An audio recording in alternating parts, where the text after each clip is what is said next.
All the Vaishnavas, all the devotees to this day 2 of Japa retreat. Yesterday Maharaj shared with us how to chant without upadhis, chanting without upadhis. So today, His Holiness Romapada Swami Maharaj will speak on the topic of humility sweetly flowing in Lord Brahma's prayers. Humility sweetly flowing in Lord Brahma's prayer, part 1, in the afternoon at 4 p.m. It will be part 2. So, and this today's all day, I'm sure all of you have schedules, so I don't want to go through the whole schedule. But today is a full day, starting now until 8 p.m. in the evening, followed by dinner prasadam. We'll have lunch prasadam for all of you, breakfast, lunch, and dinner. And if you need any special care or assistant, or you have any need, please see us. Krishnanand Prabhu, devotees here, we will try to serve you. Let's welcome His Holiness Romapada Swami Maharaj once again by chanting 3 times, Hari Bol, Hari Bol, Hari Bol. Are you ready? Mridanga? You play, okay. Jaya Radha Madhava Kunja Vihari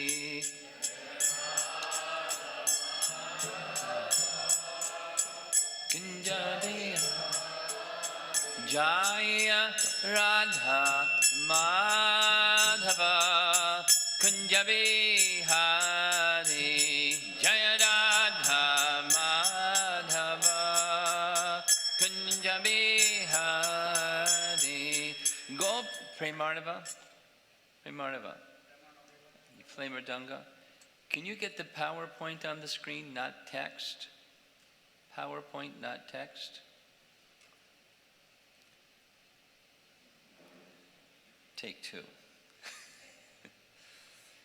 Jaya Radha Madhava Kunja Vihari Jaya Radha Madhava Kunja Vihari Gopi Jana Vallabha Girivardhari Gopi Jana Vallabha Girivardhari Gopi Jana Vallabha Girivardhari Gopi Jana Vallabha Girivardhari Jasodanandana Braja Janaranjana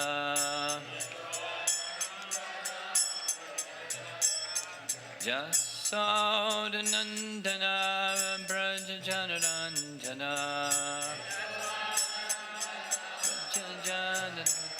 Jamuna Tiravanachari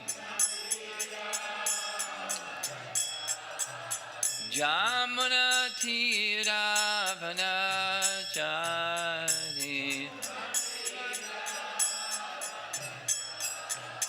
Jaya Radha Madhava Kunja Vihari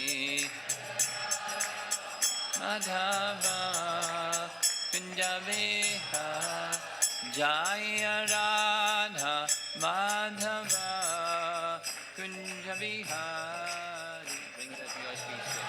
Probably gave you the wrong file.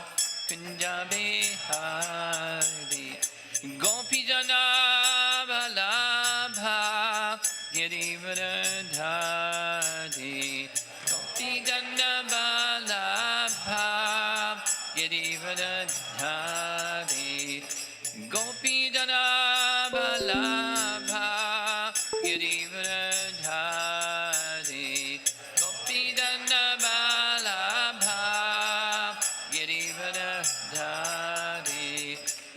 Jasodanandana Braja Janaranjana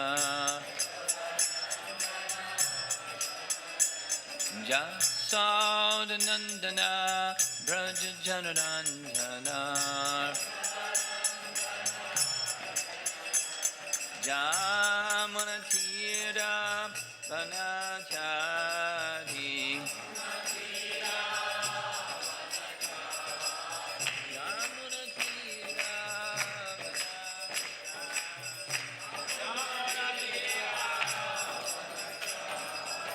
Jaya Radha Madhava Vrinda Vihari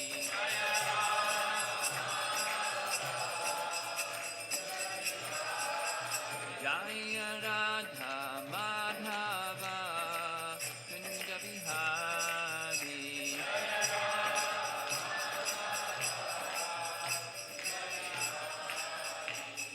Jaya Vishnupad Paramahamsa Harivadikacharya Astatara Satsasi Srimad His Divine Grace Isi Bhaktivedanta Swami Srila Prabhupada Ki Ananta Koti Vaishnavrinda Ki Shri Radha Shama Sundara Ki Samvira Bhakta Vrinda Ki Jai Gaur Premanande. Sorry about that.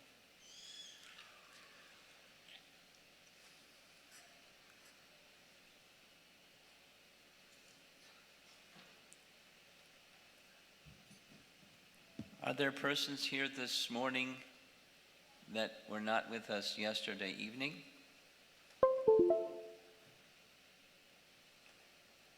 Okay. The subject that we discussed yesterday evening connects with the subject we're speaking this morning. The subject from yesterday had to do with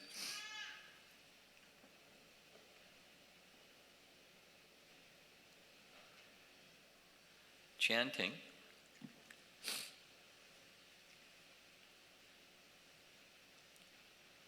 without upadis. We're going to hear some more. The language is different in this section of Brahma's prayers, but the principle is the same.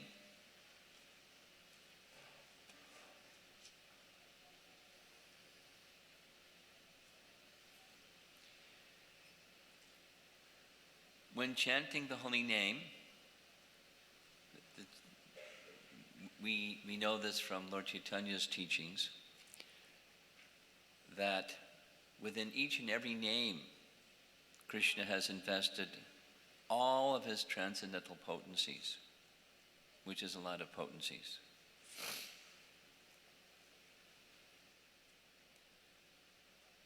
And because of that unlimited potency of Krishna's name, it is said, even just chanting the holy name once, one can be released from all reactions of all past activities and so on and so on. However,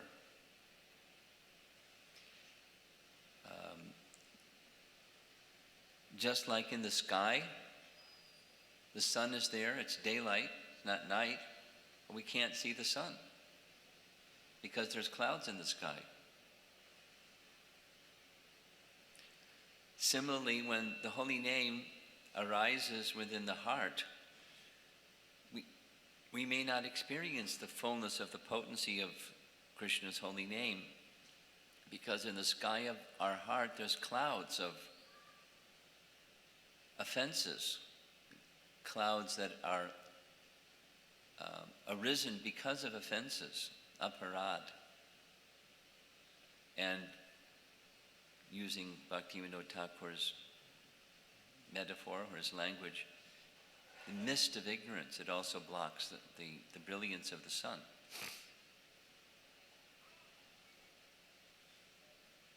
And so there's an ignorance that accompanies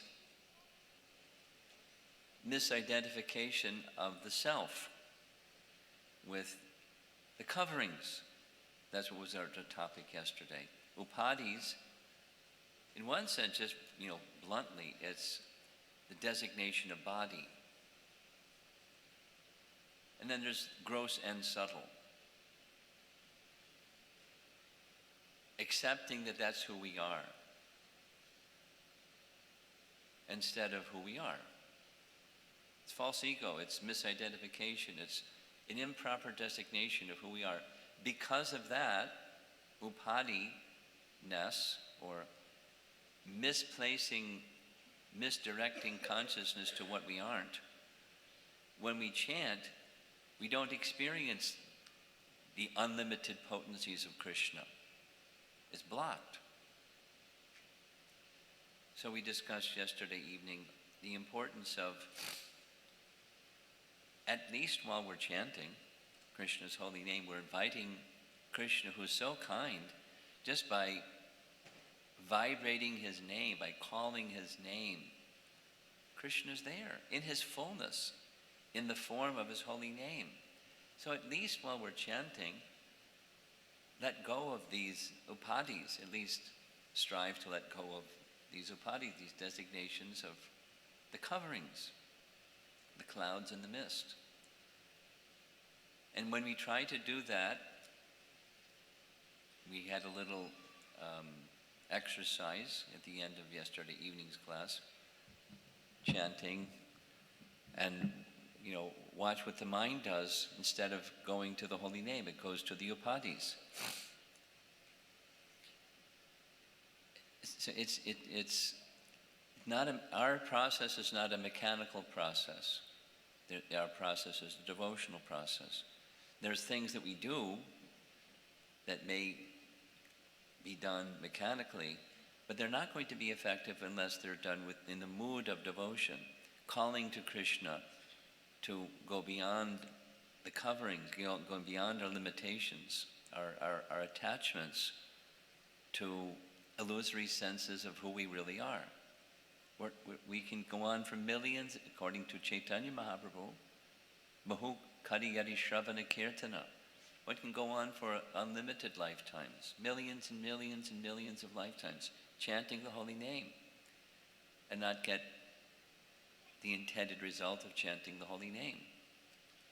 So we would like to go beyond that limitation. That's why we're here, having a little japa retreat. Bhakti has the power to go beyond. So while chanting, while taking part in the japa retreat, and thereafter, strive to go beyond on the strength of bhakti.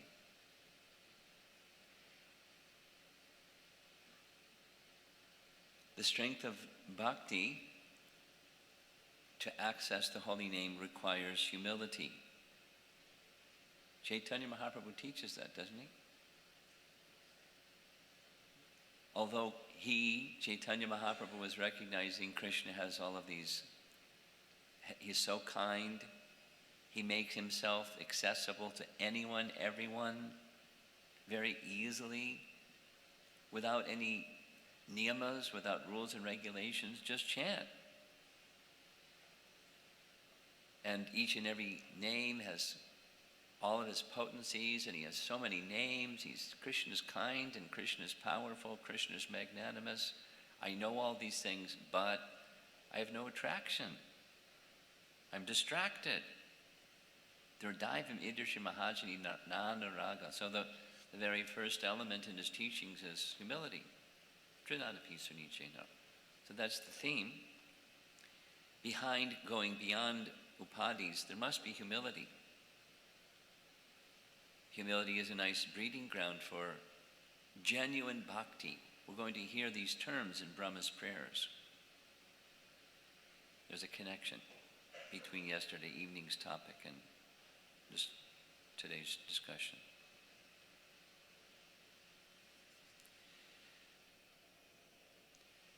So here's a nice image of Lord Brahma seated on his lotus flower. And he's our preceptor in the line of disciplic succession. Oh, I have to do this.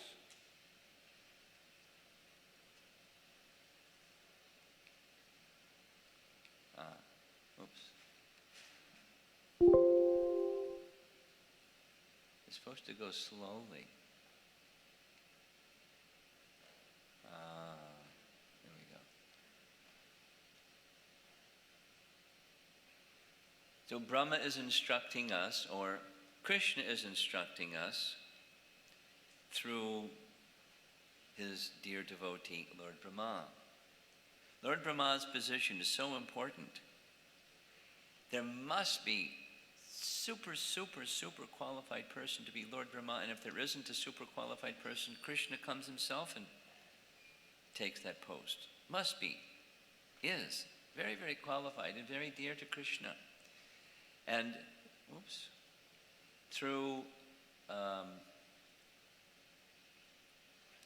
Lord Brahma's prayers, we're being instructed in how to, on the negative side, go beyond our upadhis on the positive side to connect with Krishna, to actually see Krishna and understand Krishna. This language in his prayers is very clear, very powerful. He's our original preceptor, so we offer our obeisances unto him, and the members of the disciplic succession, especially our great acharyas who have rendered our teachings, or his teachings, so to add further clarity. Throughout the prayers, we'll go through up to 40 this morning and afternoon. Note especially the mood, which will, if you note the mood, it will help you enter into the mood of humility when chanting, following his mood. We know that Lord Brahma, after this incident of the Brahma Vimohan Leela, the stealing of the calves and the cowherd boys and everything that he experienced, he, according to Bhaktivinoda Thakur, in Navadvip Mahatmya, he went to Navadvip and performed austerities, and Lord Chaitanya came to see him, showed his form, blessed him, "You'll take part in my pastimes." Brahma asked for a position of humility so he will not become subject to pride again. Lord Chaitanya said, "No problem, I'll take care of that. You'll become Haridas Thakur." And Haridas Thakur is the acharya for the chanting of the holy name in Lord Chaitanya's pastimes, none other than Lord Brahma.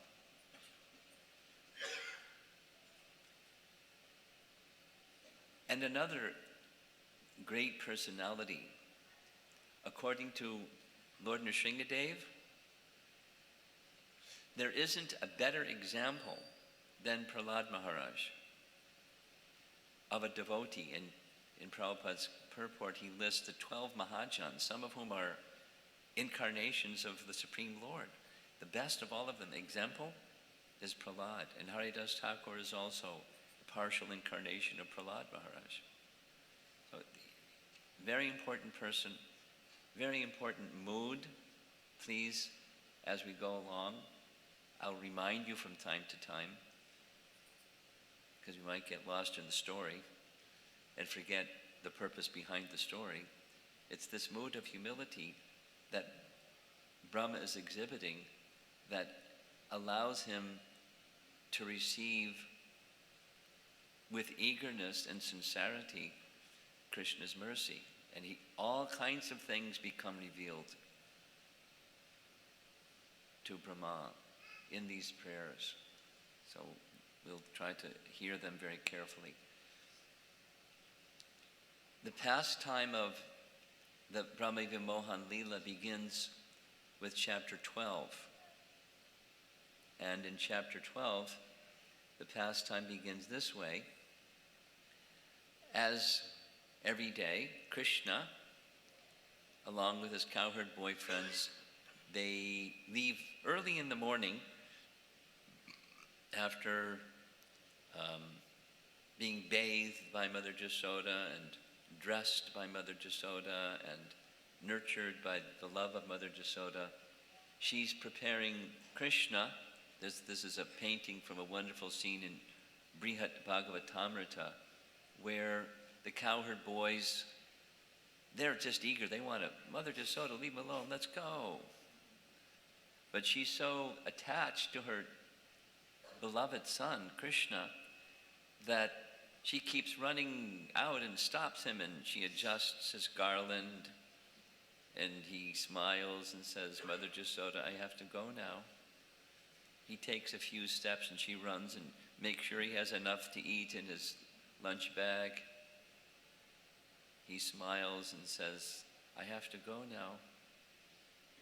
He takes a few steps. She runs after him again, says, Balaram, you stay by his side all the time because he's mischievous, and you protect him. You're his elder brother. Yes, Mother Yasoda, we have to go now. She can't bear being separated from Krishna. But eventually, Krishna departs. Can we turn this some light? No, that's for the deities. We can't do that. Okay. Huh? All right. Okay. Whatever we can do is good, because it's a dark image.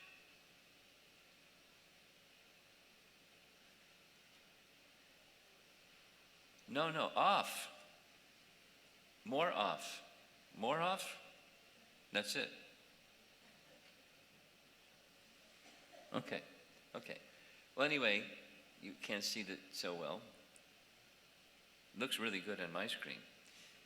This is Krishna going off to the forest with the cows and the cowherd boys. And the chapter begins with describing what they do. Essentially, Prabhupada says in Krishna book that they're just playing. And because the cows have great affection for Krishna, like the cowherd boys, they just follow wherever the boys go. They're not really hurting the cows, they're just playing. The calves are following them. Very nice painting. There's a peacock.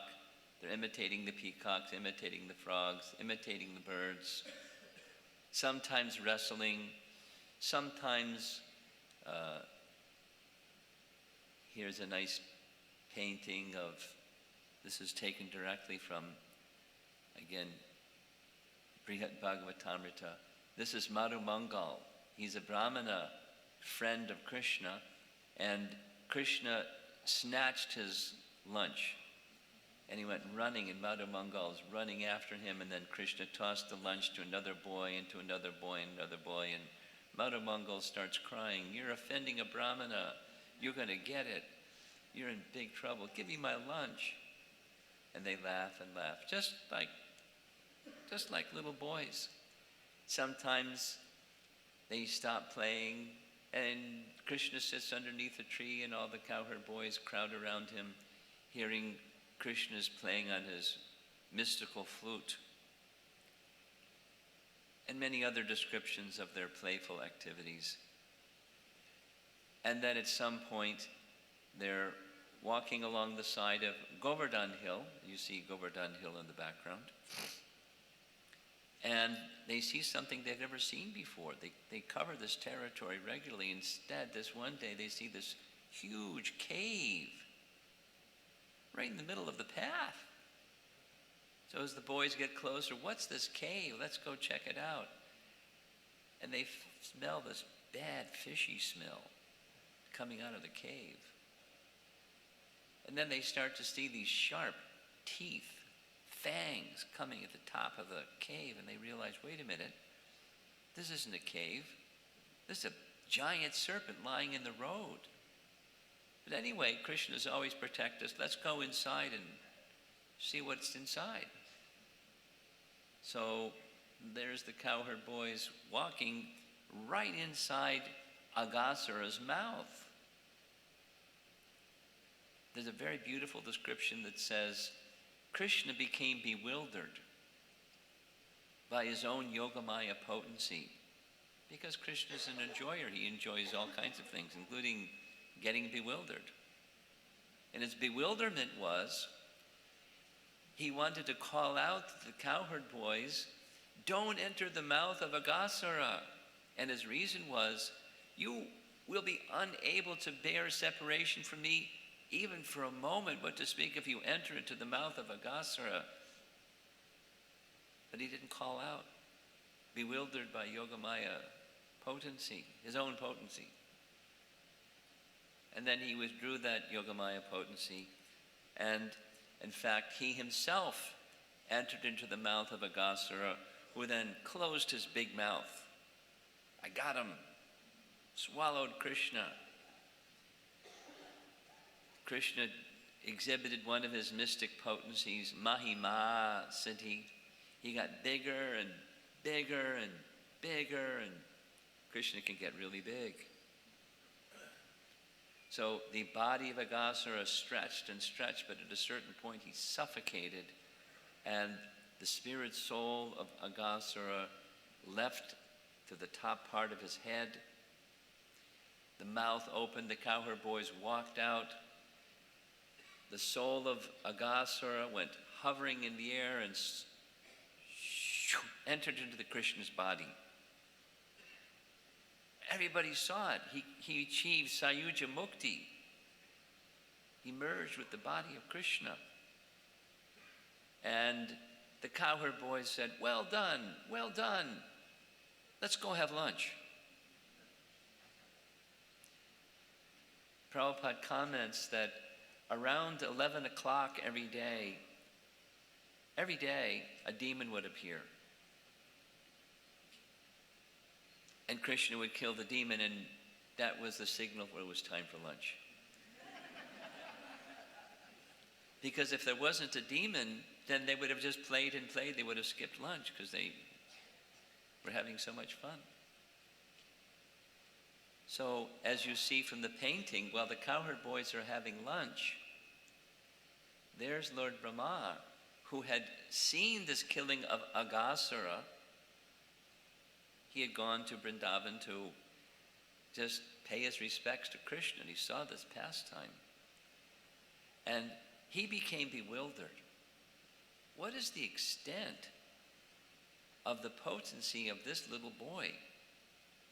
Now, he appears just like a little boy. I want to see who he really is. I want to see the extent of his mystical powers. I have so many powers. Let me see what is the extent, the limit of Krishna's mystic powers. So this idea started coming into his mind. What will Krishna do if I take away the calves and the cowherd boys? He's just a little boy. Is he going to cry? Is he going to come and fall at my feet and say, oh, Brahma, please bring back the calves and the cowherd boys, you're so powerful? What is Krishna going to do? He got bewildered.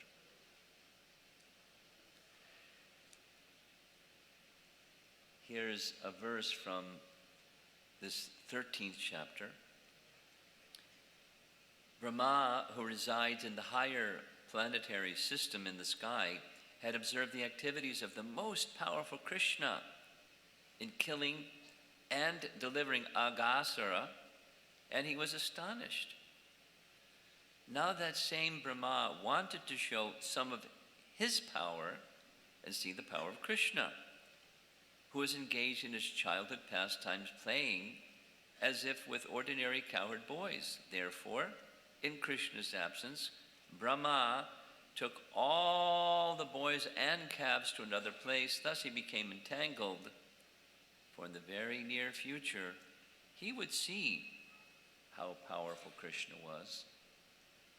So while the cowherd boys were having their lunch, the calves started to wander here and there looking for fresh grass. So what did Brahma do? He kidnapped Krishna's cows and he put them in a cave. And when the cowherd boys noticed, the calves are gone. Their duty is to protect the calves. So they all wanted to go look for the calves, and Krishna said, no, you finish your lunch, I'll find the calves. I'll be back very shortly. So when Krishna went to look for the calves, what did Brahma do? He kidnapped the cowherd boys, and he put them in a cave. And then he went back to the scene of the crime. Criminals do that, it said.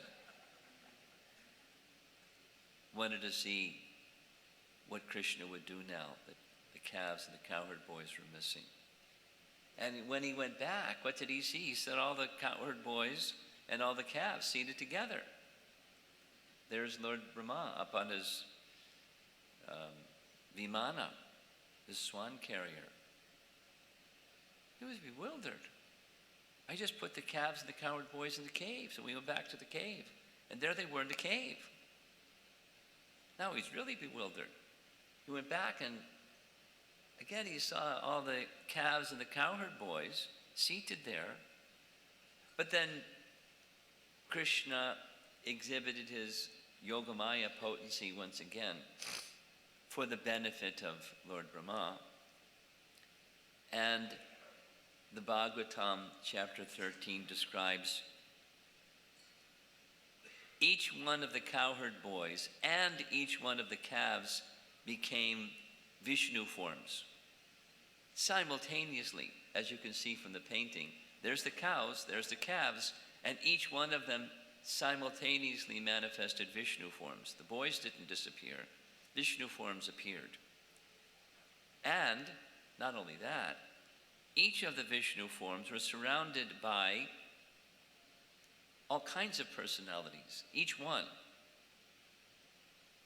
All the opulences of the Supreme Lord, which is a lot of opulence, headed by Anima, Siddhi, by the mystic potencies headed by Aja, by the 24 elements personified for the creation of the material world, headed by the Mahatattva.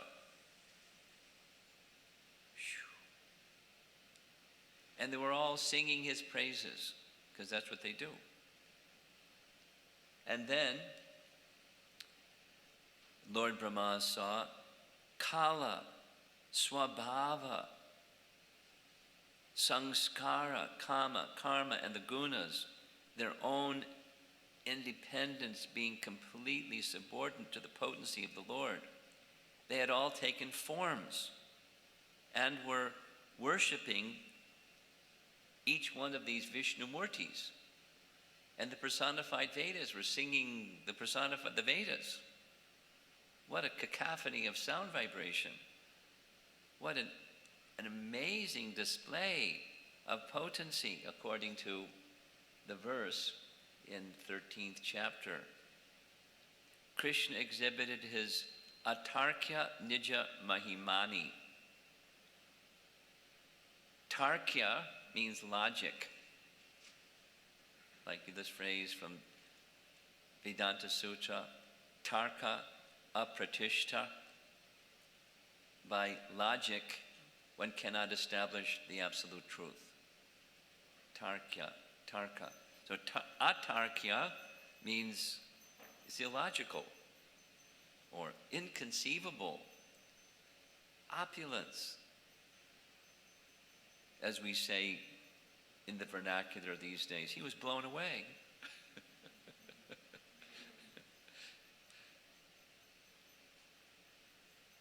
And then the chapter ends, chapter 13 ends, just as suddenly as those Vishnu Murtis appeared, with all of those other potencies surrounding them, suddenly they all vanished.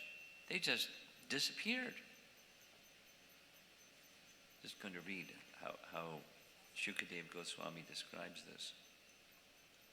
Really nice. After seeing this, Lord Brahma hastily got down from his swan carrier, fell like a golden rod, and touched the lotus feet of Lord Krishna with the tips of his 4 crowns on his heads. Offering his obeisances, he bathed the feet of Krishna with the water from his tears of joy.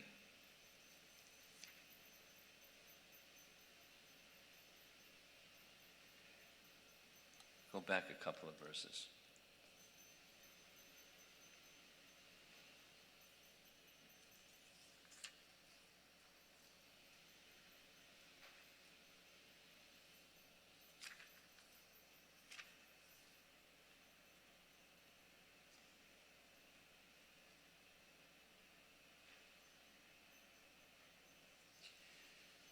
By the power of the effulgence of those Vishnu Murtis, Lord Brahma, his 11 senses jolted by astonishment and stunned by transcendental bliss, became silent.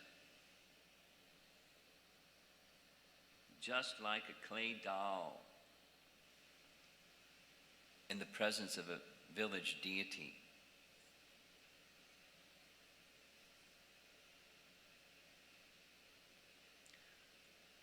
Lord Brahma was mystified. What is this, he thought. Then he was not even able to see Krishna. Lord Krishna, understanding Brahma's position, then at once removed the curtain of Yogamaya. He had covered Lord Brahma with his Yogamaya potency. Lord Brahma's external consciousness then revived, and he just stood up like a dead man coming back to life. Opening his eyes with great difficulty, he saw the universe along with himself, like circuit overload. Then, looking in all directions, Brahma immediately saw Vrindavan before him, filled with trees, which were the means of livelihood for the inhabitants, and which were equally pleasing in all seasons. So he's stunned, literally stunned. Bathing the feet of Krishna with his tears of joy, rising and falling again and again at the lotus feet of Lord Krishna for a long time. Lord Brahma remembered over and over the Lord's greatness he had just seen. And the last verse of the chapter. Then, rising very gradually and wiping his 2 eyes, of course he had 8 eyes, Lord Brahma looked upon Mukunda. Lord Brahma, his head bent low, his mind concentrated and his body trembling, very humbly began with faltering words to praise Lord Krishna.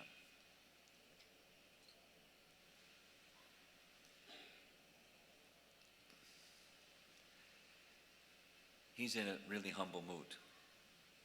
Stunned, but not fearful. Very joyful,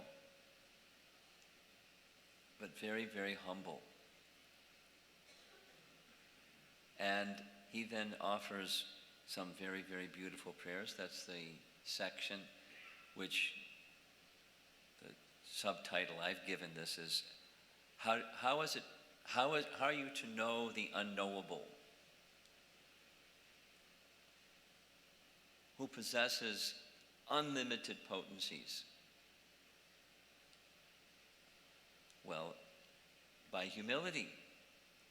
This is the title of the morning's presentation, sweetly flowing within Lord Brahma's prayers. Humility is very powerful. Materialists don't like it. They think it's weak. Devotees understand it's very powerful because it's not our power, it's Krishna's power.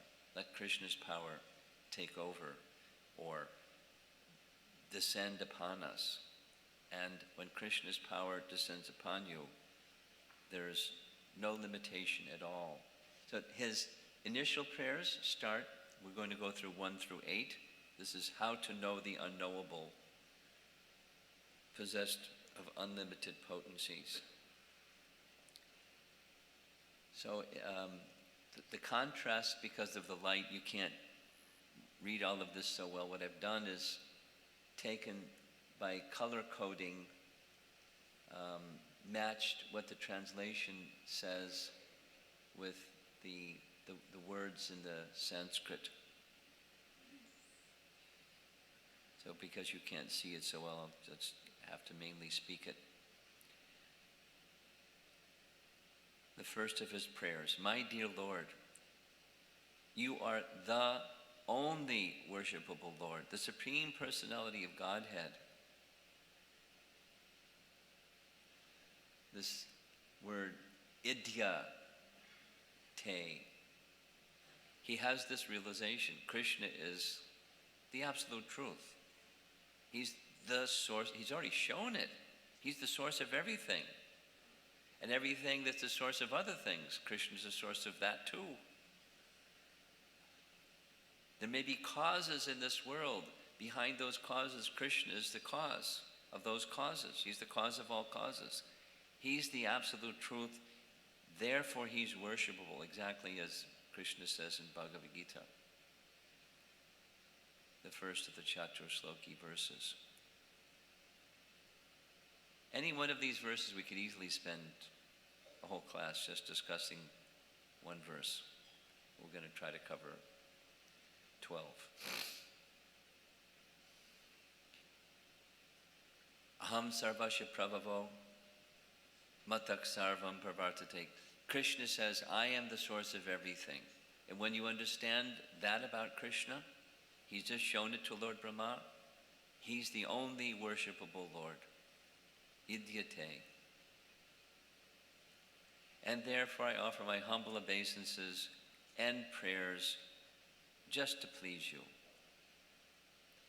Then he enters into this description of Krishna in Vrindavan, because he's in Vrindavan. And that form of Krishna in Vrindavan, Bhagavatam teaches us, that's the original form. Krishna's tu Bhagavan Swayam. It's very similar, this first of his prayers is very similar to those of you that are familiar with Brahma Samhita, the first 3 prayers in Brahma Samhita. Brahma describes Krishna's form. Then he describes Krishna's abode. Then he describes Krishna's pastimes, all of which are transcendental, beyond anything material. So he's doing similar. Here, what he's seeing before him, Krishna in Vrindavan.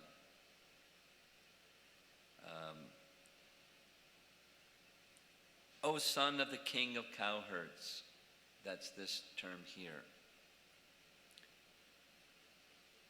Pashu Pangajaya, excuse me. He's the son of the king of the cowherds. So Govinda or Nandana, Yasoda Nandana, the son of the king of the cowherds. This is Krishna, Govinda. Your transcendental body is dark blue like a new cloud. That's this term up here. Abra Vapushe. Vapu means form. Vapushe. Your form is of the color or hue like a new rain cloud. And your garment, that's this word, tadit, ambaraya. Your form is like a new cloud wrapped in a cloth that's as brilliant as lightning.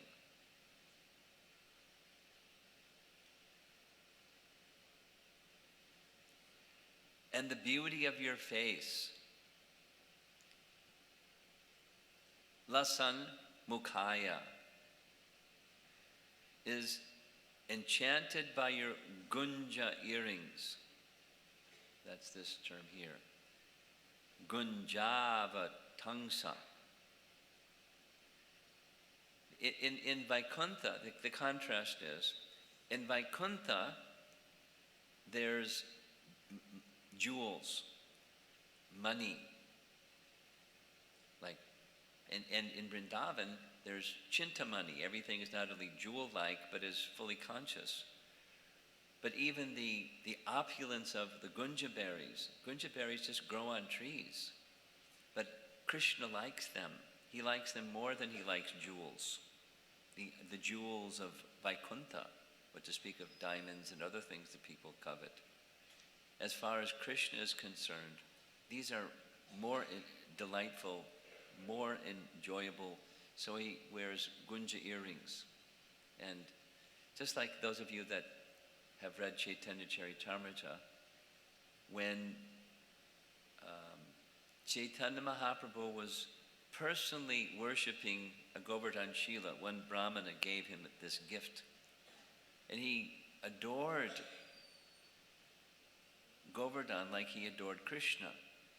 He would rub the Shila with his hand, so much so there's a thumbprint in that Shila, which he then gave to Raghunath Das Goswami, along with a garland of gunja berries. He understood the garland of gunja berries meant the mercy of Radharani.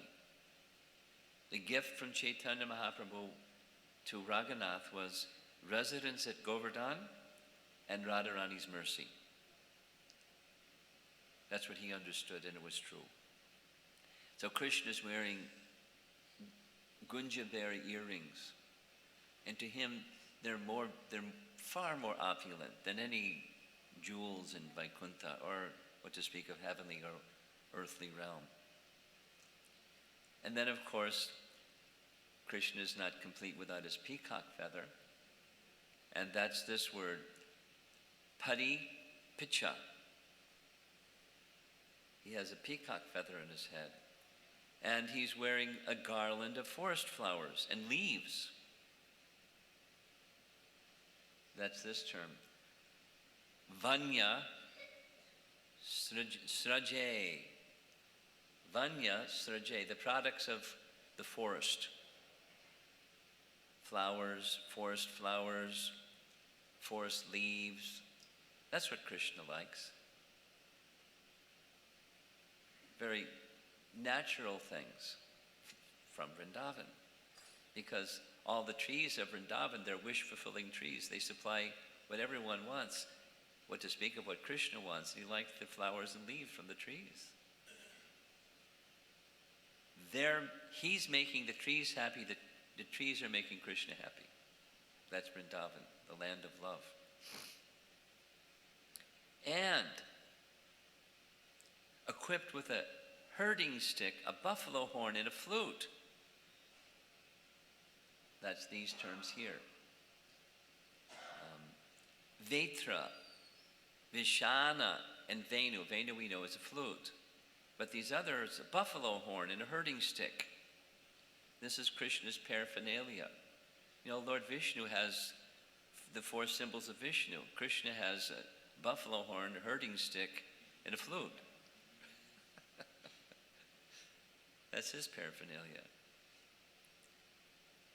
For what purpose? For tending the cows.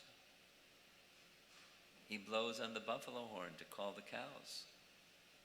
He plays upon the flute to enchant the hearts and the minds of every living entity in Vrindavan. Krishna is just this loving personality. He doesn't stand on formality. He just stands on love. And Brahma is realizing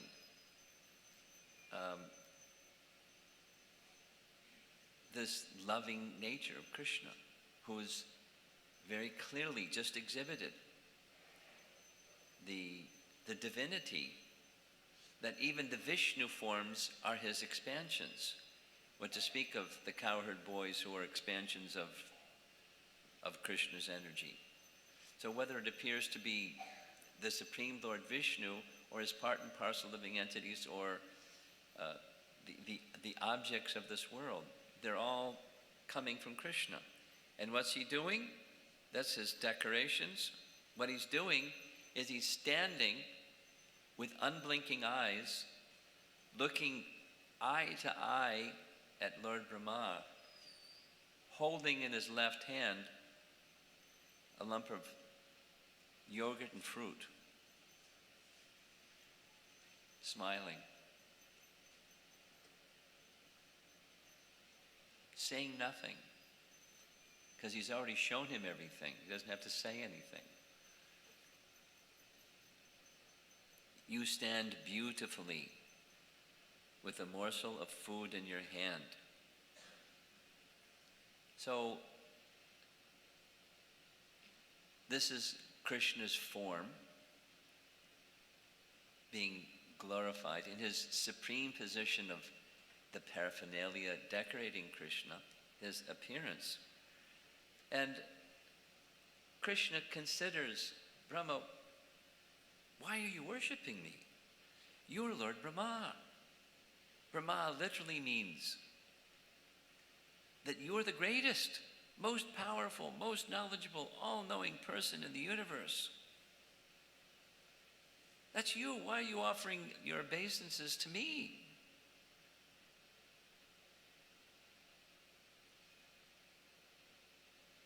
Here's what Vishwanath Chakravarti Thakur writes. It's very nice.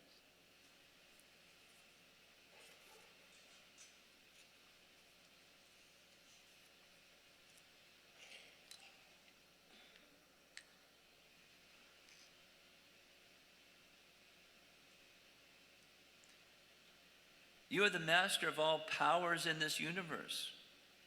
But I'm only the son of a cowherd man in the forest. You are an ancient and exalted personality, but I'm just a small boy.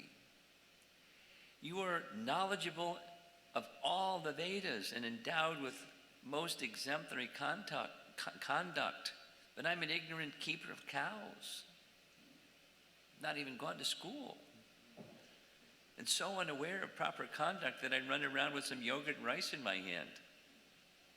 You are the Supreme Lord, full of bliss and the controller of illusion.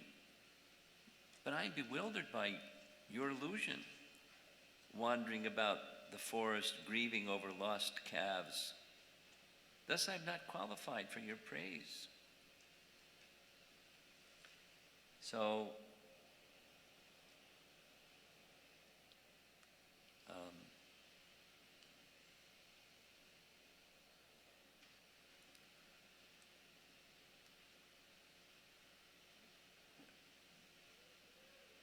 he then, Brahma responds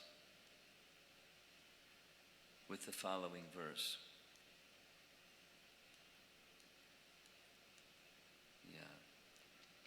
My dear Lord, neither I nor anyone else can estimate the potency of this transcendental body of yours, which has shown such mercy to me, and which appears just to fulfill the desires of your pure devotees. The very important. Krishna is manifesting to Lord Brahma because Lord Brahma is very dear to him.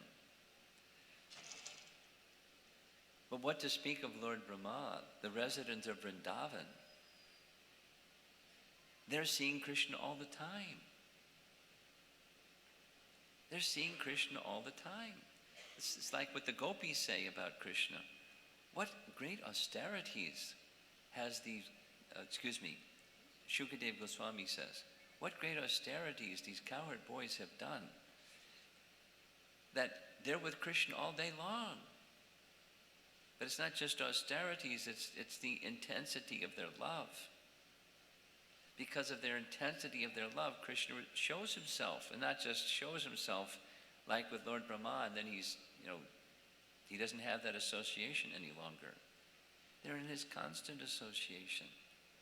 So why does Krishna appear? Out of love for his devotees. So what about our chanting? back to our purpose of our get-together here. We're chanting, but we're not going to feel Krishna's presence or to speak of anything else. We can go on for many years, many lifetimes, and not enter more deeply into the medium of associating with Krishna through his holy name, unless there's some eagerness, some genuine love. And he's so lovable. He's all attracted, but we're distracted. We're distracted by our upadis and our identifications with what we're not. We don't want to be there, but we're there. So if Krishna shows his mercy, and only when Krishna shows his mercy, then we can go beyond those things. For Krishna to show his mercy, he wants to see. You'll hear. Krishna wants to see our intention and sustained effort, our sincere, serious effort to be with him, to be conscious of him, to be in our relationship with him. Then he goes on, although my mind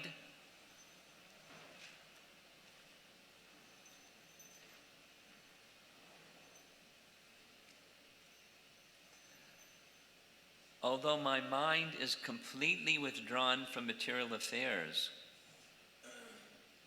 I cannot understand your all-spiritual personal form. This word here, it's too dark. Bhuta Maya. Krishna's form is all spiritual. Krishna's name is all spiritual. Krishna's activities are all spiritual. For Lord Brahma, whose mind is completely withdrawn from material affairs, and he's seeing the form of Krishna, he can't understand the form of Krishna. Although he's just seen all this exhibition of the divinity of Krishna's form, because Krishna's form has manifested all these amazing things that we heard at the beginning.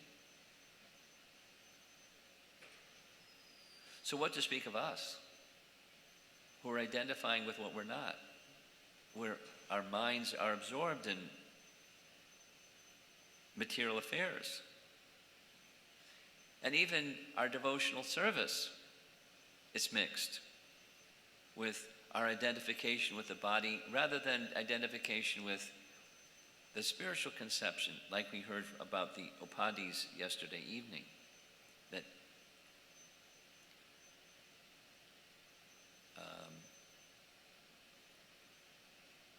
Bhuta Shuddhi prayers. You call that? To establish a spiritual conception of who we are in relation to Krishna. We're Krishna's. We're Krishna's eternal servant. We're not these other things. So we have to hear it again and again and repeat it again and again and strive again and again and still not be successful and call for Krishna's mercy again and again. And when Krishna sees we really mean it, he can withdraw that deluding potency and show himself. Just like opening the curtain. Opening the curtain, you can see the deity. Behind the curtain, when the deity is closed, you don't see the deity. That's like our position. Brahma says he can't understand his all-spiritual form. Then, how could I possibly understand the happiness you experience within yourself? There's a very beautiful description by Vishwanath Chakravarti Thakur. It's not just Krishna's experiencing happiness within himself. There's all these devotees that are experiencing the happiness of being with Krishna. Who can understand the happiness of being with Krishna? The cowherd boys and the gopis and the cows and the residents of Vrindavan. It's spectacular. How is it possible we can understand that without Krishna's mercy? And Krishna shows his mercy to one who wants his mercy, instead of wanting fruitive activities or the sense of doership, even when we're doing our duties in devotional service. That mix has to leave. We have to want that mix to leave for it to leave.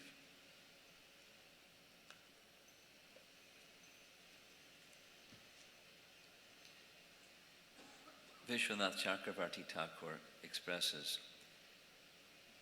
Krishna is listening to Brahma very patiently and replies, but to fulfill desires and show mercy are traits of human beings also. Why are you treating me so special? Because you are special, because your qualities and your form and everything about you are fully spiritual. The very essence of the 10 offenses, Jiva Goswami explains, and you just analyze and it's really easy to understand. The essence of the offenses, 10 in number, is to see that which is spiritual as not spiritual.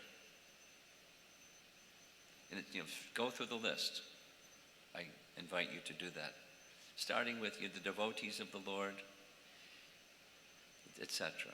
The scriptures, the name, the process of devotional service. See it as material. That which isn't material. We're blocked by our contaminated consciousness. The mists of ignorance and the clouds of anarthas. And they stay with us. It's not just in this lifetime, it's who knows how many lifetimes, countless number of lifetimes covered. Struggling and struggling and struggling. Now we have this very special opportunity. Let us understand the opportunity, use it very attentively and sincerely and repeatedly.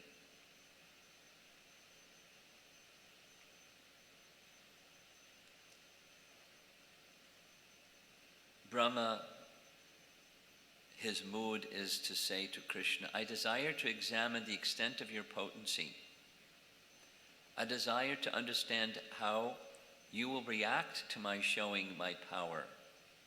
In turn, you have shown me such mercy by giving me a glimpse of who you actually are. So may that happen to us when we chant our 64 rounds tomorrow. A glimpse of who Krishna actually is. Now, is it possible? We're very tiny, we're very insignificant, and Krishna is unlimited. How can one estimate something that's unlimited, which can produce unlimited entities, each one having unlimited potencies? We don't have the capacity. So, by the process of our own power of speculation, it's not going to be possible. And that's the next 2 verses. By the process of gyan, or mental speculation, give it up. Some of you know this verse because it's a very famous verse. Gyane prayasam udapasya namanta eva jivanti sanmukharitam bhavadiya vartam stanes tatakshurti katam tanavan manobhir ye prayasojita jitopyasitas lokyam. Translation: those who, even while remaining situated in their established social positions, throw away the process of speculative knowledge and, with their body, words, and mind, offer all respects to the description of your personality and activities, dedicating their lives to these narrations, which are vibrated by you personally and by your pure devotees. Certainly conquer your lordship, although you are otherwise unconquerable by anyone within the 3 worlds. Very famous verse. It was the verse which Chaitanya Mahaprabhu accepted when he had his conversation with Ramananda Roy. The question of Lord Chaitanya, where their conversation began, is what's the goal of life and how to achieve it. pretty interesting. During some period of my brahmacharya life, Rupanuga Prabhu, Prabhupada disciple, then GBC member, he liked very much college preaching. In fact, I was a product of one of his college preaching efforts. He was sent by Srila Prabhupada to start a small center at a university of New York in Buffalo. And from that University of New York in Buffalo, by Krishna's arrangement, something like 30 devotees came from that one program. And I'll just recite some of the names so you get an idea of. Burijan Prabhu, Gunagrai Maharaj, Praladananda Maharaj, Bibi Govinda Maharaj, Trivikram Maharaj, myself, Tejas, who started preaching in India, and his wife, Jagadish Prabhu, Lakshmi Moni Prabhu, Bhagavan Prabhu and his wife,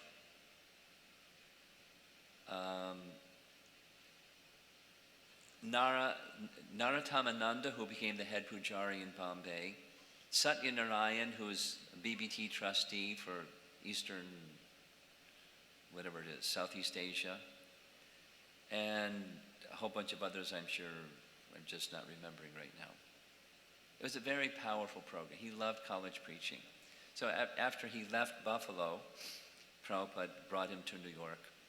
So he was in charge of the center in New York.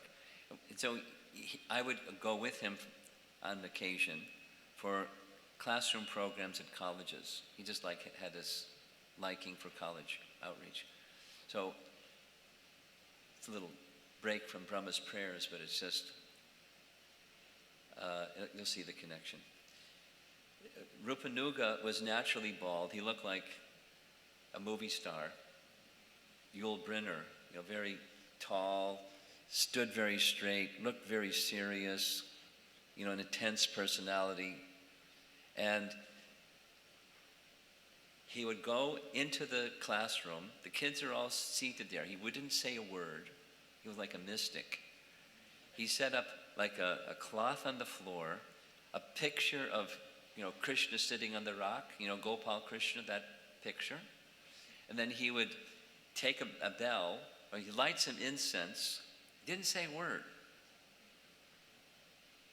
Light some incense, ring a bell, make the offering, sit down, sit straight,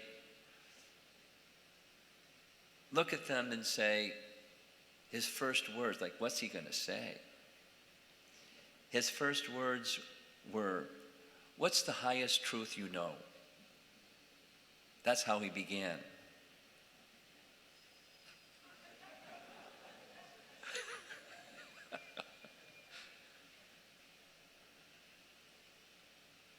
It was pretty powerful. Of course, the times were different then than now, but I wouldn't imitate that today. I don't recommend anyone imitates that today. But it was amazing. So Chaitanya Mahaprabhu began his conversation with Ramananda Roy with the same question. What's the goal of life and the means to achieve it? Let's talk about that. So he offered 5 things, each one of them one after the next, including some of our favorite verses from Bhagavad Gita, like Sarva Dharmam Parityaja Mamekam Shno. Let's go beyond that. And so on. The one that he accepted is this one. And the way that Ramananda Roy described it is pure devotional service without any touch of speculative knowledge, going beyond jnana. That's this verse, jnane prayasam. Prayasa means endeavor. Jnane prayasam udapasya. Rejecting completely this endeavor for speculative knowledge. And san bhukaritam bhavadiya varatam, using your body, mind, and words in service to Krishna. Sthane statak, stay in your position. So if you're going to stay in your position, there's a risk because you have affinity for enjoying matter. You stay in your position. You have a liking for this or that. So how to let go of the liking for this or that while you're staying in your position? Becoming attached to Krishna. And by becoming attached to Krishna, the upadhis, the coverings, are dismissed. If you remember from yesterday, those that were with us, that Prabhupada explained from the 4th canto this how the upadhis work. It's like an object being reflected in water or oil or a mirror. But you remove the medium and then it's just the object, not just a reflection of the object. And so one who's on the topmost platform of devotion, the object ultimately is Krishna. They just see Krishna.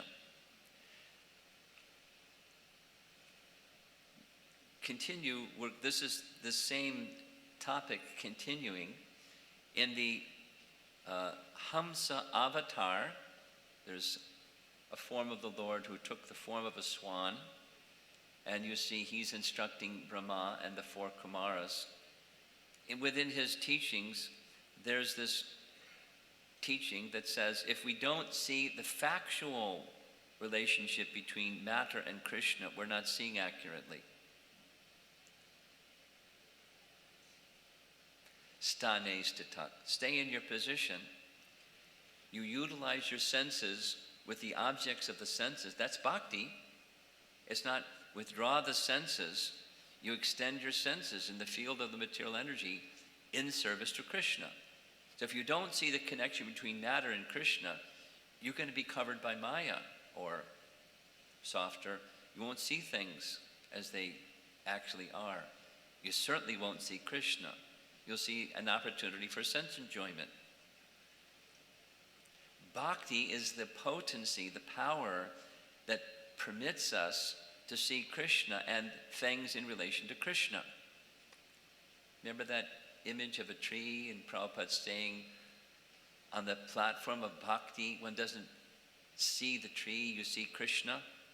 Well, you certainly see the tree. Here's how Ramananda Roy, that discussion is explained. The Mahabhagavata, that's Ramananda Roy and Chaitanya Mahaprabhu, where they're having their conversation. The Mahabhagavata, the advanced devotee, certainly sees everything, mobile and immobile, but he does not exactly see their forms. Rather, everywhere he immediately sees manifest the form of the Supreme Lord. Now, what does that mean? We'll probably not know what it means until we become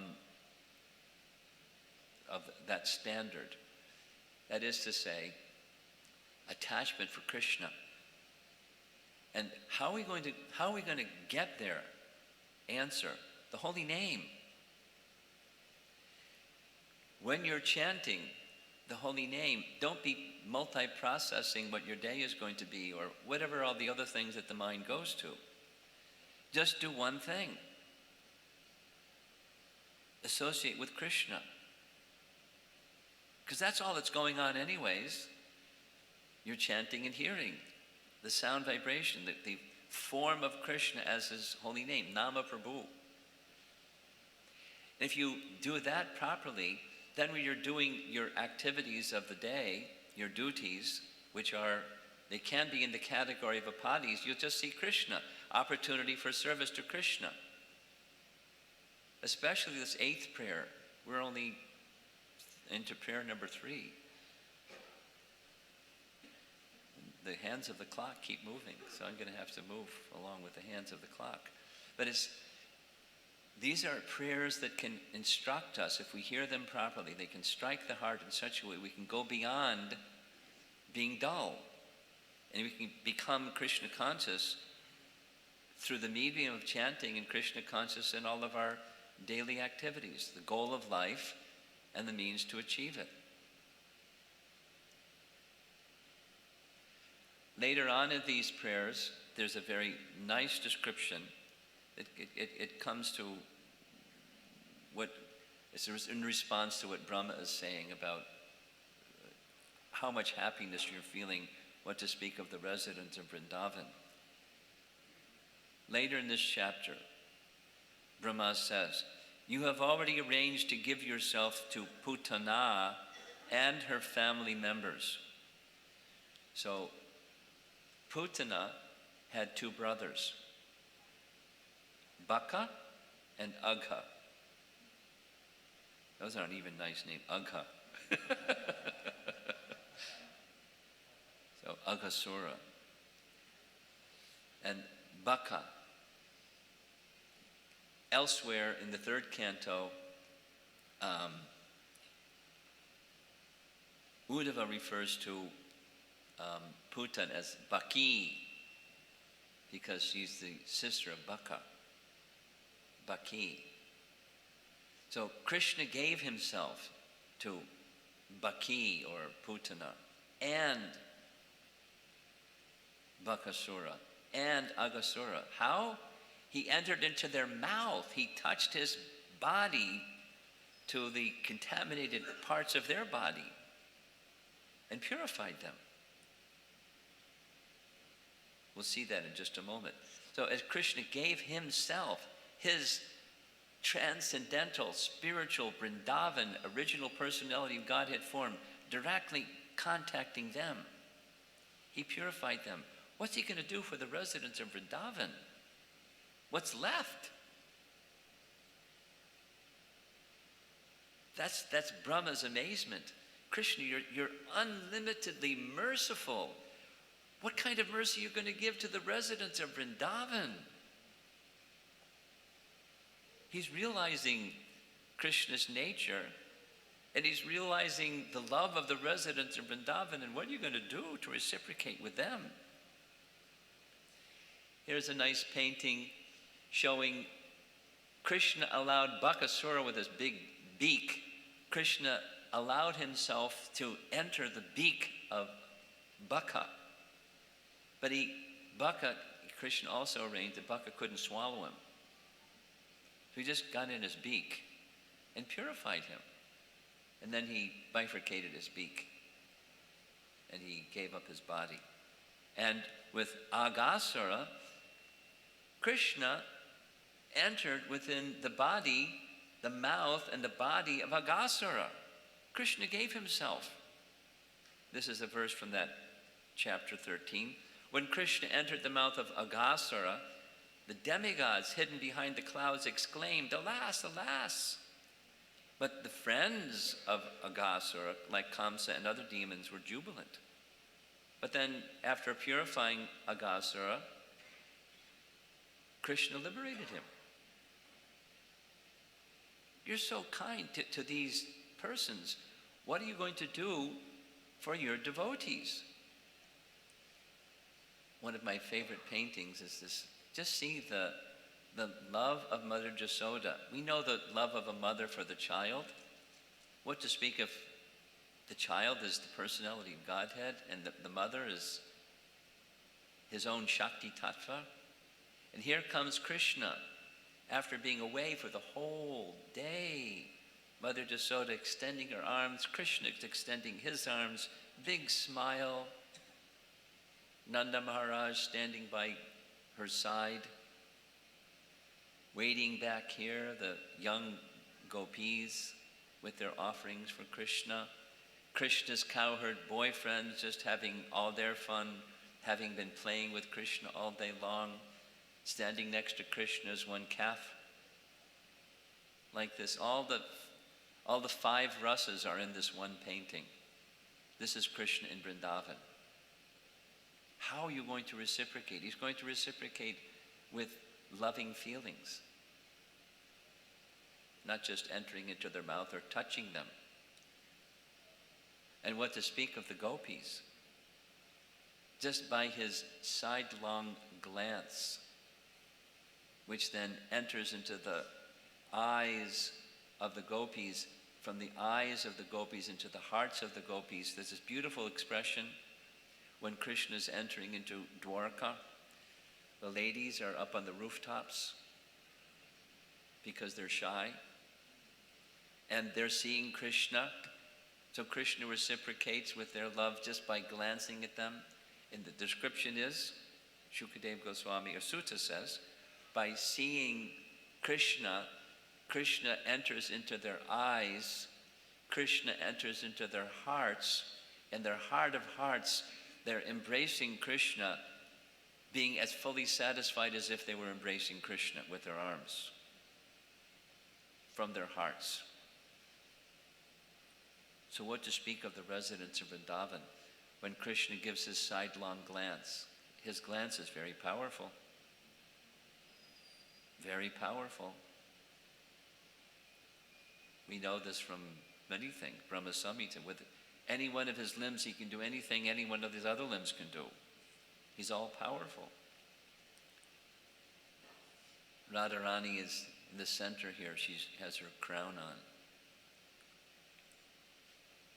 Just loving exchange. That's why Krishna appears in Vrindavan, because of the kind of love the residents of Vrindavan have. The way that Vishwanath Chakravarti Thakur ends his commentary on this verse, he actually starts with this. There's a verse from Svetashvatara Upanishad which states, Tam eva viditva, which means freedom is possible only by understanding Brahman. Freedom is only possible understanding Brahman. Well, what if somebody is ignorant? And this verse is an answer to that question. By bhakti. You don't have to be learned. You can be learned or not learned. You can be any situation. Just love Krishna, that's all. Engage in Krishna's service with the intent of pleasing Krishna. Whatever your position, better to be a sincere sweeper of the street for Krishna than a charlatan meditator. Just chant. This is painting showing Sanatana Goswami chanting. So just chant with real devotion, and what will appear in your heart will be Krishna. You're chanting with that sincere method. By the process of hearing, we develop such a loving, trusted relationship with Krishna that he will say, I am like this. You wanted to see me as I am. You wanted to serve me. Such a deep desire for so long. And I have tested you so many times. And you chose only me. Now here I am. That's what he's done with Brahma. Brahma wanted to see, so he showed.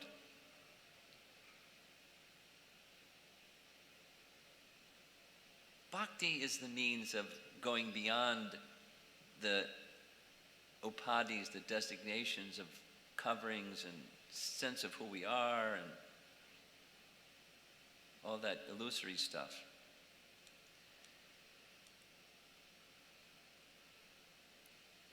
So now,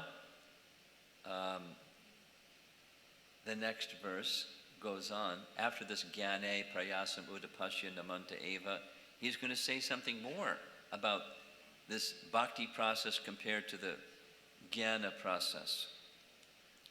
Text number 4. Shreya, Shritim, Bhaktim. My dear Lord, devotional service unto you is the best path for self-realization. Udashyate vibho klishyanti. If someone gives up that path and engages in the cultivation of speculative knowledge, he will simply undergo a troublesome process. That's this klishyanti. And will not achieve his desired result. As a person who beats an empty husk of wheat cannot get grain, one who simply speculates cannot achieve self-realization. His only gain is trouble.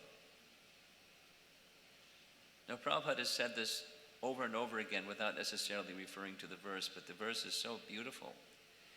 There's the bhakti process. It's mentioning both.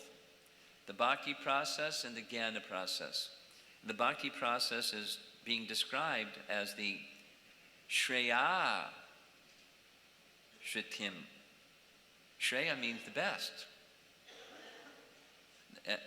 The very best of all processes is bhakti, and udasya, if someone gives that up, what do they get? Klesha, misery, and a troublesome process without any kevala bodha labhyate. That's their attainment. So some image, here's some grain that has inside the grain of rice or the grain of wheat. But what happens if the grain is gone? Then it's just the empty husk. So what's the use of thrashing the empty husk? Well, the only thing you get is trouble and misery. But no labhyate, no real benefit. This speculative process is like that. So it's a compare and contrast thing again. So now that he has described both comparing and contrasting of these processes, he's going to go more deeply into the bhakti process that begins with this humility and desire to be engaged in service. The translation reads, "O Almighty Lord, in the past, many yogis in this world achieved the platform of devotional service by offering all their endeavors unto you and faithfully carrying out their prescribed duties. Through such devotional service perfected by the process of hearing and chanting about you, they came to understand you, O Infallible One, and could easily surrender to you and achieve your supreme abode." So just something quickly about this verse is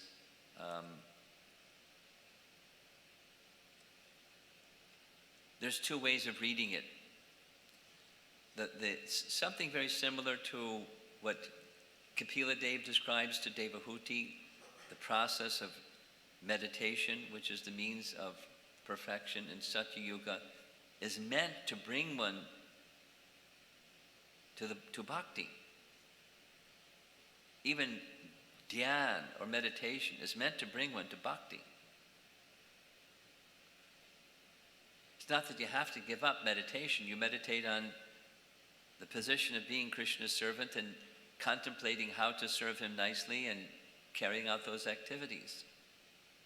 Not just dhyan, meditation.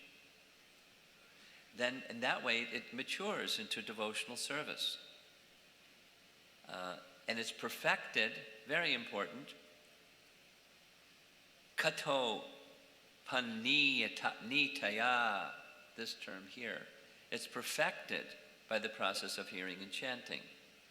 Emphasis in the whole of the Bhagavatam is hearing and chanting.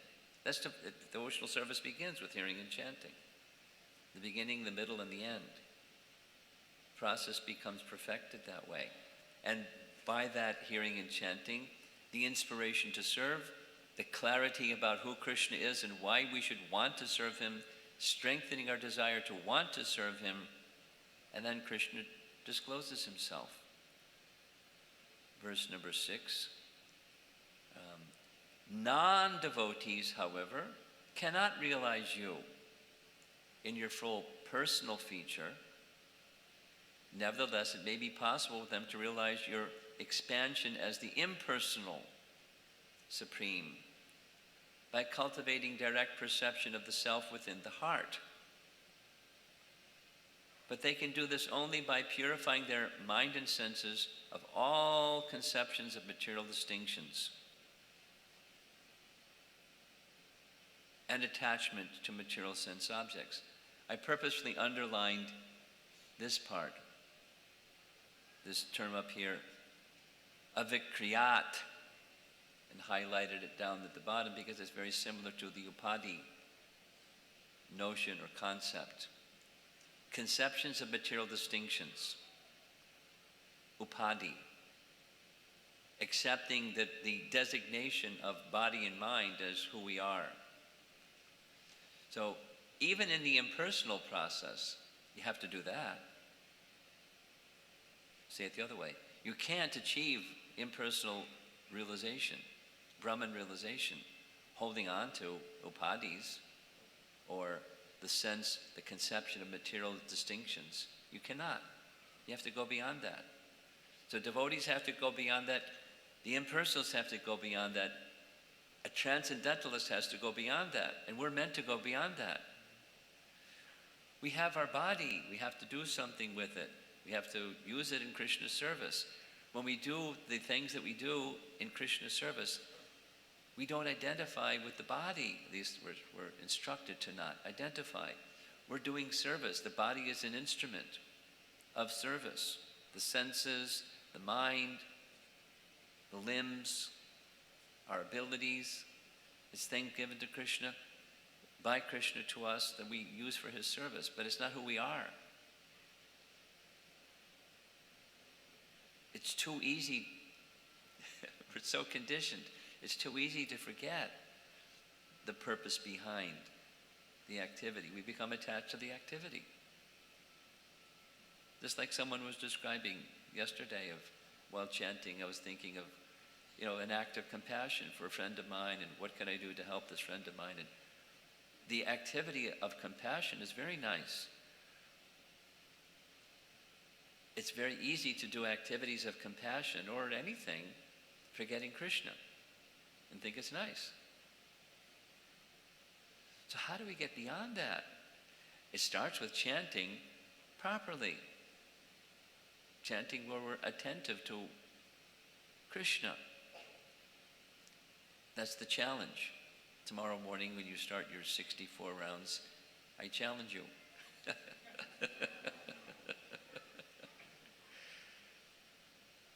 Go beyond thinking about all your duties and think just be attentive to Krishna. The mind is going to go to those things because we're attached to those things. We identify fully with those things. We're covered by those things. But even the impersonalist has to go beyond those things. And all attachment to material sense objects. Arupito, that word here. That's that tan mukaritam bhavati avartan. Sarvopadi vanirbhuktam tat paratvena nirmalam. Tat paratvena nirmalam. The senses also need purification. That's available to us through the process of bhakti. What do the impersonalists do to purify their senses? They just get themselves in a straitjacket and blindfolded with a gag in their mouth. Shut down the senses. Doesn't purify the senses. The desire still remains. That isn't an effective means. Effective means is you purify the senses. There's risk. I'm repeating myself. There's risk when you extend your senses into the field of the material energy because there's tendencies to the enjoyer of the field of the material energy. What's the protection? Bhakti. Bhakti can dissolve all of that. That's our hope. That's our necessity. And the best means of increasing bhakti starts with hearing and chanting. It's interesting, it's cold out and they got the air conditioner on. I don't know if you can feel the cold air, but it's cold air. You're shutting it off? Huh? It is cold, it's not getting cold.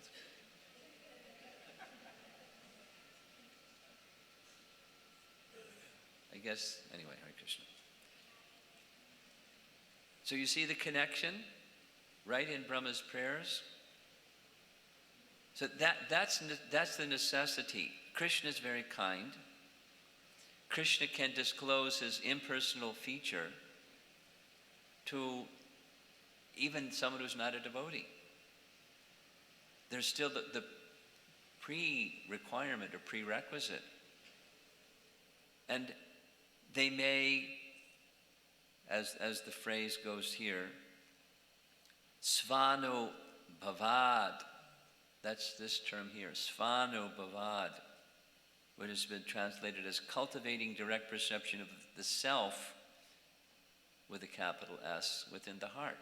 So the process of meditation on Supersoul may end up in impersonal absorption.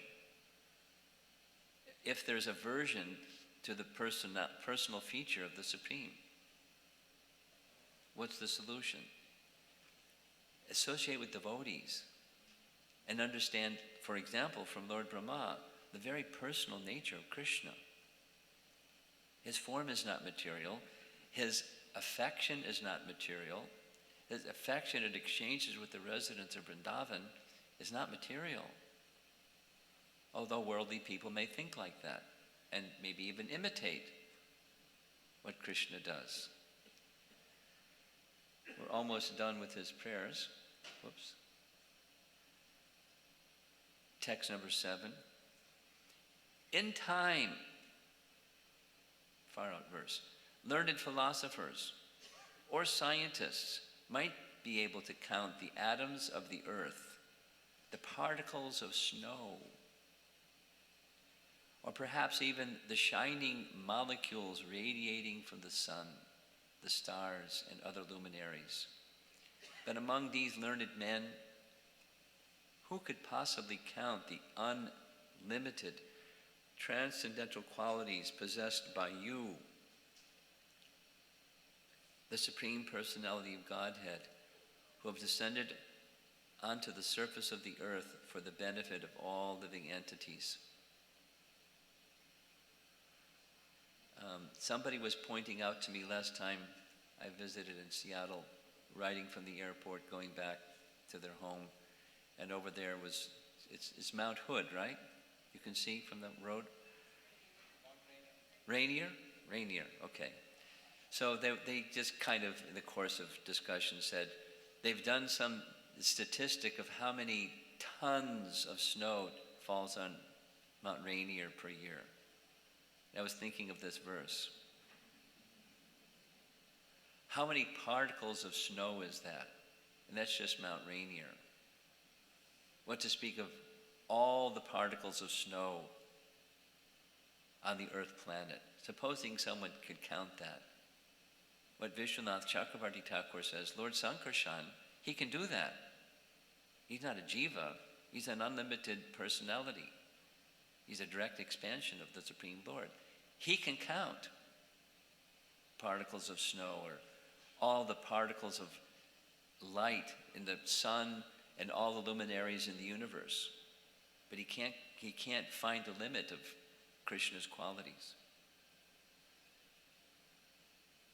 The living entity cannot do that. The greatness of Krishna is overwhelming. But his kindness is one of his qualities. And his kindness is also overwhelming. And by his kindness, he descends on earth to give benefit to all living entities, what to speak of his devotees. This is cited by, this is a nice painting of Uddhava, shown with a beard, I don't know why, because he was older than Krishna, but about the same age. So this is a section of that verse from 3rd canto where he says, who can be a better master than Krishna? That's that Aho Bhakti verse, where to Putana, Krishna is such a master that Putana came with the purpose of killing Krishna, but there was also this little idea of maternal affection to give her breast to Krishna as a small child.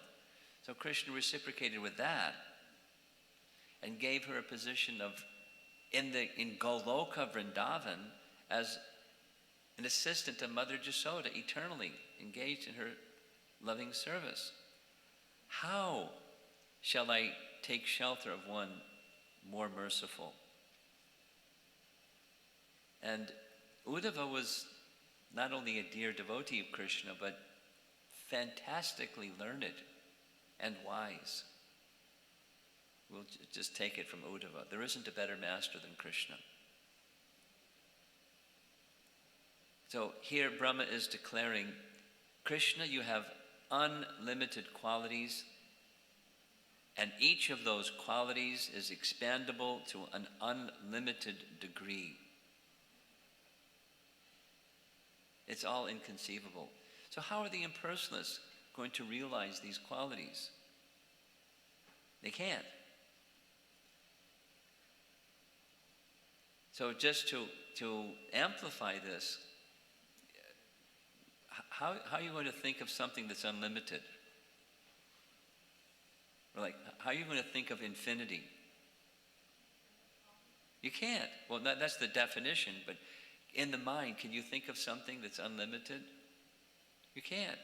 What's something that's unlimitedly beautiful? How beautiful is that? Or something that's unlimitedly attractive or unlimitedly compassionate. What is that? Well, how can you even think of it?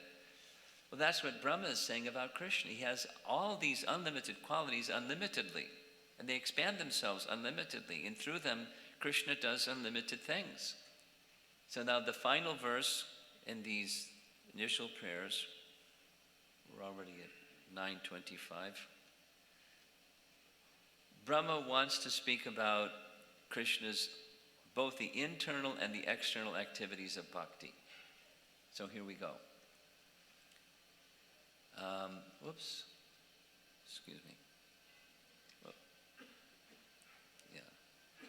My dear Lord, this is a very famous verse. It appears in Bhagavad Gita purport, Tate nukampam susamikshimano. My dear Lord, one who earnestly waits for you to bestow your causeless mercy upon him,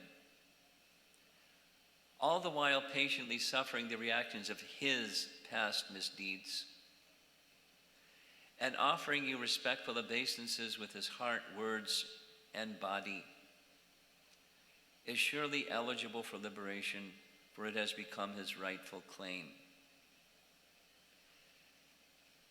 Very important verse.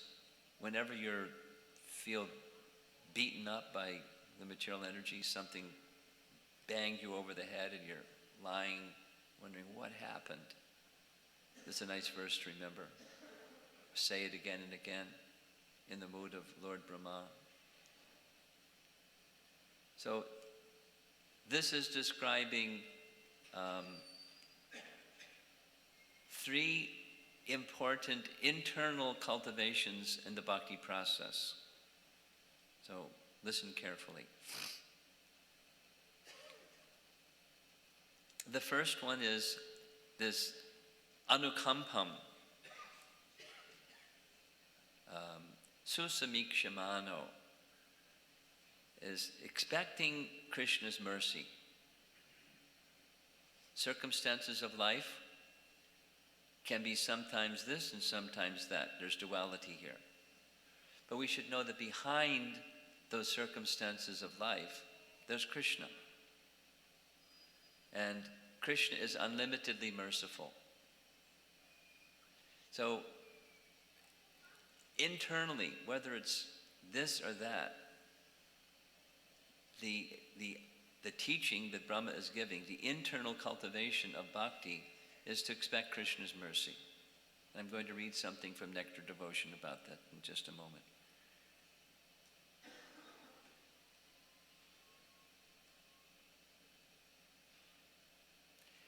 It's especially difficult when there's some calamity to expect Krishna's mercy in the midst of a calamity. It's actually different, but also challenging to expect Krishna's mercy, because we may take, if things are going fortunate, we may just take shelter of the fortune and not take shelter of Krishna. And that's not really what Krishna's mercy is, that things are going, very well. Not at all necessary that things are going. The subterranean hellish planets. Subterranean hellish planets. There's a planet where the opulence is greater than heaven. The duration of life seems to be greater than heaven. People live where their bodies don't get old. It sounds like that's pretty nice. But the reality is, at a certain point, here comes the guillotine. Life terminates. So the lulling of, it's like, the animal, Prabhupada gives this example, the animal that's chewing his grass, or chewing his cud, and he's in the slaughterhouse. He's thinking everything is nice. Not nice. And the very nature of the material existence, it's all temporal. Whatever it is that we think is nice, it's going to be taken. And when it's taken, it's not nice. Because we attach to the thing that seems to bring us happiness, and then it's gone. It's Maya. It's a trick of Maya. So the internal cultivation of bhakti is in all circumstances, good, bad, or mixed, or fortunate, good fortune, ill fortune, any circumstance of life, rely upon, depend upon, wait earnestly for Krishna to bestow his causeless mercy. This susamikshamano, very important, is the sincerity and the earnestness with which we sustain that expectation. That's what Krishna sees. Then that little paraphrasing, that's what Krishna saw within Brahma. That's what Krishna's looking to see within us. Here's Prabhupada's way of describing this from a lecture that I liked it so much I heard it again and again. We pray to Krishna, my dear Lord Krishna, I simply want to be engaged in your eternal loving service. Please engage me. That's our Maha Mantra. Prabhupada explained, Krishna hears that prayer and says, oh, are you sure? What if there's a little sense gratification? And Krishna sends him sense gratification, and sense gratification comes rolling at the devotee's feet. Please take me, please take me. And the devotee says, no, I only want Krishna. Then Krishna considers, oh, maybe he really wants me. What about a calamity? Are you sure you really want me? And the devotee sees the calamity and says, I don't mind the calamity, I just want Krishna. He really wants me. All right, I'll give myself to him. Same as what Maharaj Ambarish, what Lord Vishnu says to Durvasa Muni about Maharaj Ambarish. Devotees like him, they've given their heart to me. And so I've given my heart to them. They know nothing but me, and I know nothing but them. I've given myself fully unto them. Krishna gives himself fully unto such a devotee who doesn't want this or that, aversion to that and favoring this. They just want Krishna. That's sincerity, this earnestly or sincerely, susamikshamano, not generated by circumstance. Consider, just saying the same point in a different way. Everyone has their breaking point, generally. It can be nice up to a certain point, and at a certain point you lose being nice. Something, irritates you. So being nice can be circumstantial. Or being surrendered to Krishna can be circumstantial. Is there a breaking point to your circumstantial surrendering to Krishna? For such a devotee as who is internally cultivated, we get different tests. Earnestly, sincerely, don't waver from that. That's an internal cultivation. Awaiting Krishna to bestow his causeless mercy, anukampam. And then the second one is bhujana evatma kritam vipakam, and that is atma kritam is taking responsibility for the reaction that we're receiving. In Brahma's case, he knows he's going to get a big reaction because he did a big no-no. Now, in one sense, it's not a terrible no-no because he didn't kill the cow or harm them. He just put them in a cave. But the offense is Krishna's enjoying pastimes in Vrindavan with the cowherd boys and the cows, and he's interrupting that so he can, see what Krishna's going to do. It's not just nonsense. It's an offense. This is Krishna's intimate pastime. What's he doing? So he's going to get a reaction. He gets a reaction. But he's not appealing to become free from reaction or blaming Krishna for the reaction. Here's what Vishwanath Chakravarti Thakur says. It's very nice.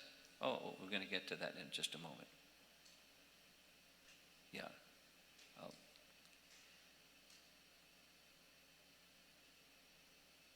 get there. And the third is Rita Vag Vapubir Vididhan Namaste.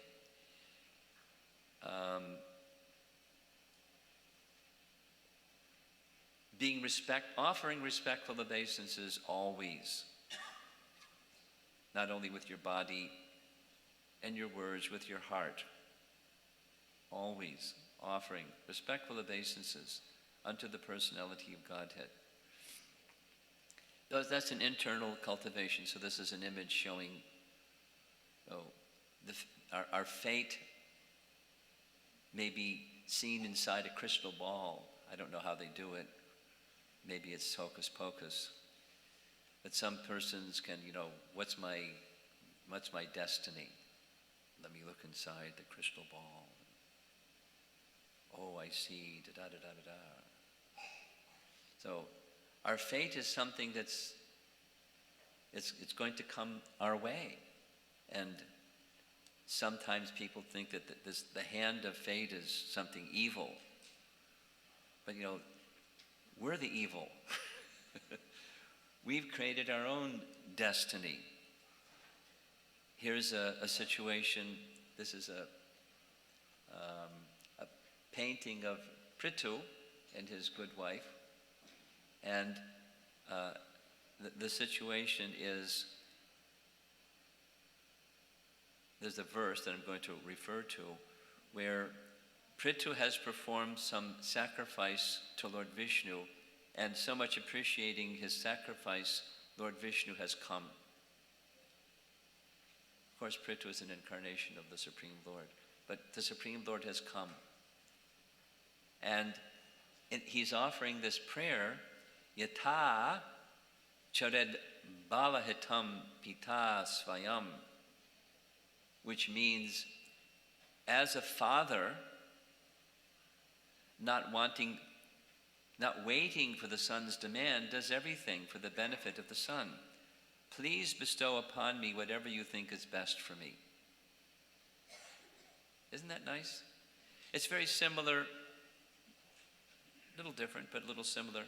When Prahlad Maharaj is standing before Lord Nrsingadev, he understands Lord Nrsingadev wants to offer him a benediction. And he's saying, no, no, no. In this case, Prithu is saying, you're my father. And like a father, doesn't wait for the child to say, this is what I want, this is what I need. You know what I want, you know what I need. So whatever you feel is best for me, please give me that. So That's what happens. One example of that is King Chitraketu, where King Chitraketu, pictured here, is visiting his friend Lord Shiva. Parvati misunderstands the words of King Chitraketu, and she curses him. And King Chitraketu is such an elevated position, same as we discussed yesterday evening, if you remember the Narayana Parayana verse. The circumstance doesn't change his position. His mind is completely absorbed, his consciousness, his heart, his words, everything completely absorbed in Narayana, or the personality of Godhead. In his case specifically, Lord Sankarshan. So he's unfazed, expecting the Lord's mercy, and the Lord's mercy comes in the form of Parvati's curse, that you become a demon. Okay, somehow this is the Lord's mercy, and it was the Lord's mercy. He went back to Godhead in that very next life. The Lord's mercy. Or Indra, having offended Krishna. What a big offense he made. Wanted to kill the Brijbasis and cows with his torrents of rain. Big temper tantrum. So Krishna gave him his mercy anyways. Krishna gave his mercy by the whole pastime of removing his pride, because it's his pride that's the cause of those things that he does. Krishna is very kind. Krishna removes the pride of his devotee. Now I'm going to read a little section. We're almost done. I'm going way past my time. Sorry about that. There's a passage in chapter 10 of Nectar Devotion. That's techniques of hearing and remembering, where Prabhupada he quotes this verse, 10th canto, chapter 14, text number 8, gives the translation. This statement of Srimad Bhagavatam should be the guide of all devotees. A devotee should not expect immediate relief from the reaction of his past misdeeds. No conditioned soul is free from such reactionary experiences, because material existence means continued suffering or enjoying of past activities. If one has finished his material activities, then there is no more birth. This is possible only when one begins Krishna conscious activities, because such activities do not produce reaction. Therefore, as soon as one becomes perfect in Krishna consciousness, he is not going to take birth again in this material world. A devotee who is not perfectly freed from the resultant actions should therefore continue to act in Krishna consciousness seriously. That's the susamikshamano. Expecting Krishna's mercy, susamikshamano. My glasses. Where'd they go? Oh, thank you. Okay, thanks.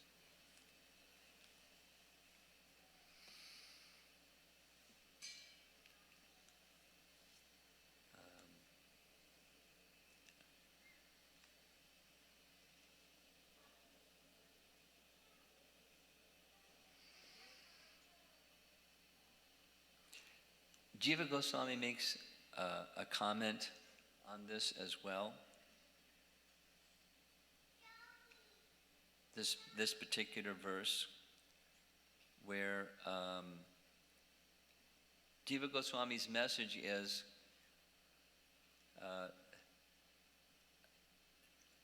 the essence is this taking ownership. We're responsible for our actions. And whatever those actions are, good, bad, and mixed, they're coming, and take responsibility for them. We don't hold the instrument of our karma responsible. We hold ourselves responsible. That that's you operate from the platform of the heart, not the platform of controlling things and blaming things because they're interfering with my controlling plan. we're responsible for whatever comes our way. And the bhakti principle, this is from his Bhakti Sandarbha, he refers to this verse, that one continues to operate from the platform of devotion in all circumstances. That's possible when you're humble, and it's also possible when the devotee who's humble stays in that position, not created or destroyed by circumstances. Ahoituki apratiyata, right? Yatma suprasidati. So I want to just refer to one other thing. Yeah. Oh, goodness.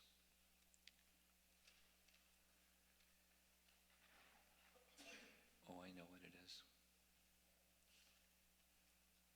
Yeah. Vishwanath Chakravarti Thakur, and I promise you I'll end. It's so nice, so instructive, so beneficial.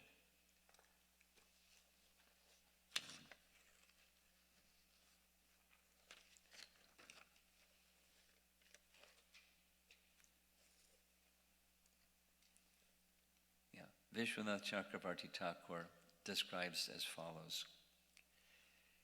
Brahma has now rejected the other processes, jnana, etc., and he's accepted bhakti as the means of deliverance and achieving perfection.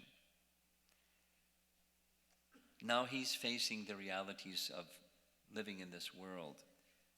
A devotee understands that the happiness and distress he undergoes due to performing bhakti and committing aparads are a special mercy from the Lord.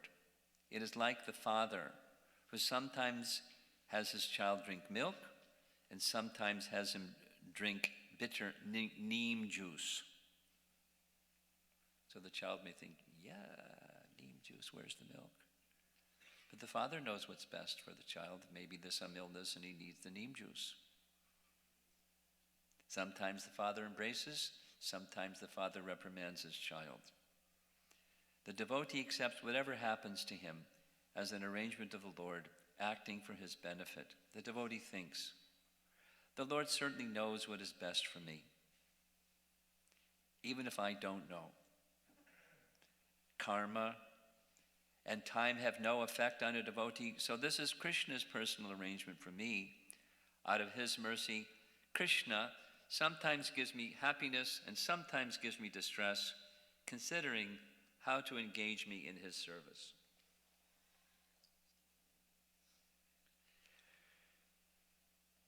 Very nice.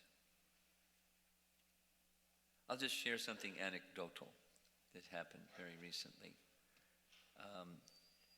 I was traveling with Southwest Airlines, and I've noticed, they train their people. They select the employees on the basis that they're friendly. So they like promoting themselves that way. And pretty much I've seen that's their culture. They're friendly people, the airline employees, the steward and stewardesses. So something that's never happened to me before in the course of, I'm a frequent traveler.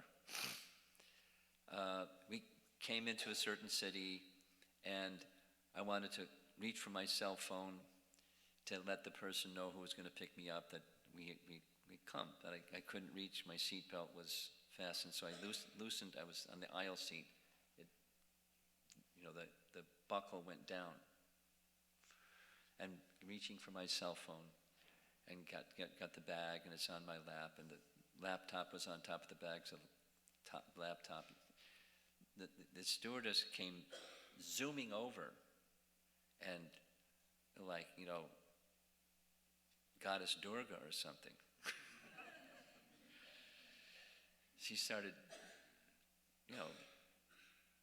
animatedly raising her voice. Fasten your seatbelt. Put that stuff on the floor. So I'd like, and because I didn't immediately, jump when she said jump, she said, I'm telling you, just like her voice went up some decibels. I'm telling you, this is FAA regulation. We haven't come to the jetway. Put on your seatbelt. Put those things on the floor, like mother instructing her kid or something. I'm in my dhoti, and it's senior citizen. It just said that there's a fellow sitting right next to me, and I said, can you? I'll certainly do that. Can you please just calm down? And she said something else again. I don't remember what that something else was, and said, I'm going to tell the pilot. I'm going right now. I'm going to inform the pilot you're disobeying because. And it stayed with me for I was thinking I'm a frequent flyer. I think the Southwest people should know that they have an employee that just loses it. They can do something to help this lady. Maybe she had a problem in her home, or who knows what it was that caused her to do that. I was disturbed. And then, but I didn't do anything because I was too busy to write a letter of complaint. I'd never written a letter of complaint. I've written letters of appreciation. You have some really excellent people here. I didn't. It just stayed with me. And then, in my mind, I had composed a letter multiple times, but I never wrote anything because I didn't have time. Then I was realizing actually it was good for me. I mean, it wasn't necessarily good for the airlines, but it was good for me. Just like, who are you anyways? Kind of thing. It's just humble. Could just deflate the sense of, I'm a priest, I'm a senior citizen, and I'm a frequent flyer, and I'm an A-list person for 15 years. Look at my record. Here's my, and this has never happened to me before, and check this. Put a leash on this lady. Tell her to bark softer or something. But I don't know if that would have done any good anyways. But it just, in any case, it was some appreciation. It was good, because behind that, whatever the reason was, it's I'm owning the responsibility for whatever it was that caused that to happen. And as soon as that entered my heart instead of this other stuff, it was much more peaceful. And who knows, maybe this is Krishna's arrangement so that when we're moving towards the jetway, I've got my seatbelt fastened from now on instead of, reaching for my cell phone because I can't do that with my seatbelt on. Just like, who knows what Krishna's intention may be for the welfare of his devotee or something. Who knows? At least internally, the internal cultivation is, I take responsibility for what treatment I received from this lady, not just blame her for the treatment or the airlines. Anyway, you get the idea. If some bitter medicine comes our way, there's some mercy of Krishna behind it. The culture these days, if you see something, say something. So I was going to say something, because that's what you're supposed to do. And no harm if I said something, but if I'm going to say something, let it be from the right mood, not the wrong mood. If you're going to take some action about something that's a conflict situation for you, do it in the right mood.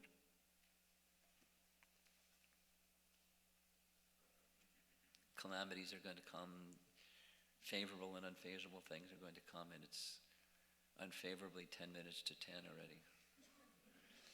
Okay, so I'm going to end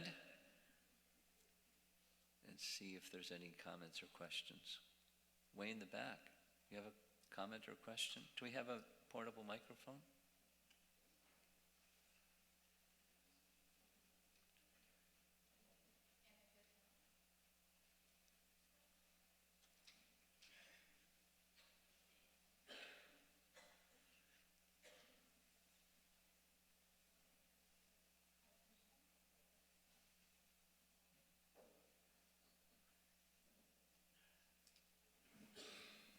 Hare Krishna. I have two questions. Uh, you you said that one of the offenses towards the holy name is to consider something that's transcendental to be material. Yeah. I was thinking more in the context of relationship with one's spiritual master.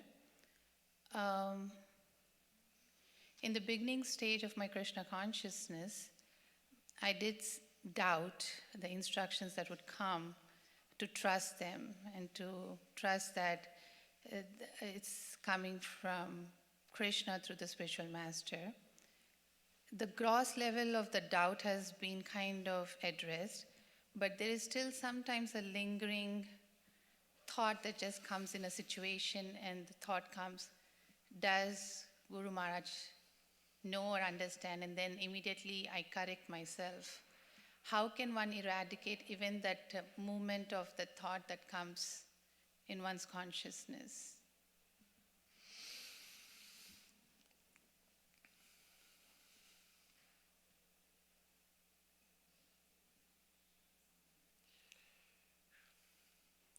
Well, discipline is a beginning part, but ultimately it's trust, and ultimately the trust goes to Krishna.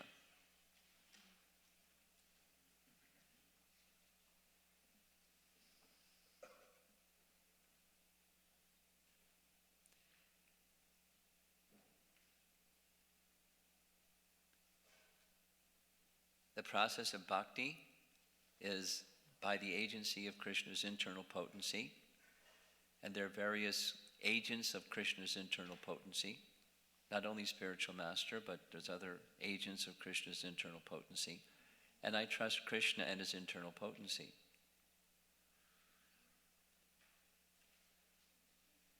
So how do we get to that state? That requires purification. And fundamental obstacle is our false ego. I'm the best judge of everything. And then how are we going to invest trust in Krishna if I'm the best judge of everything? Now, if Krishna is the best judge of everything, like Prithu was saying, King Prithu,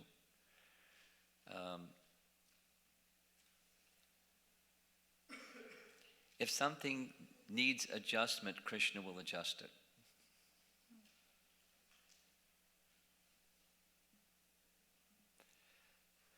Now that's not complete, because the representative of Krishna is or is not the representative of Krishna. But if there's trust in Krishna, if there's some need for adjustment, Krishna will adjust, and it's the infallible Supreme Lord will adjust whatever needs, if there's needing. Or maybe, like this example, if the airline stewardess, she's not spiritual master, but some agent of some instrument of Krishna, there's a purpose behind that.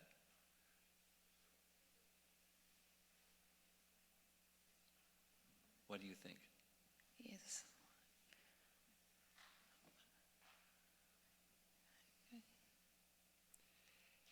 And through experience, also that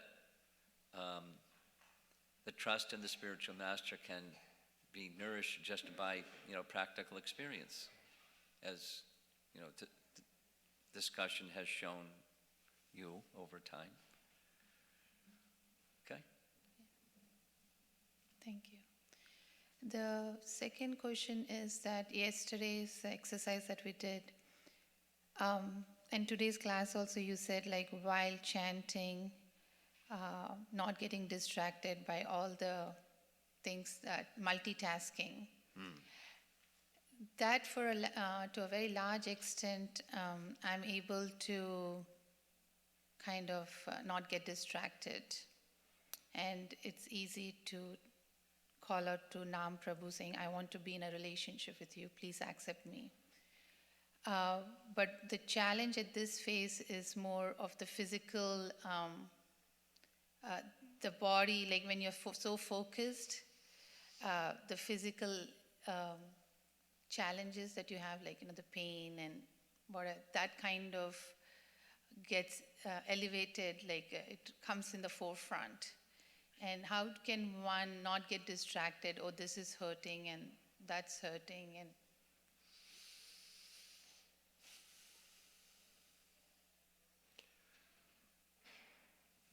First of all, if the preliminary part of not getting distracted, congratulations. That's a great achievement.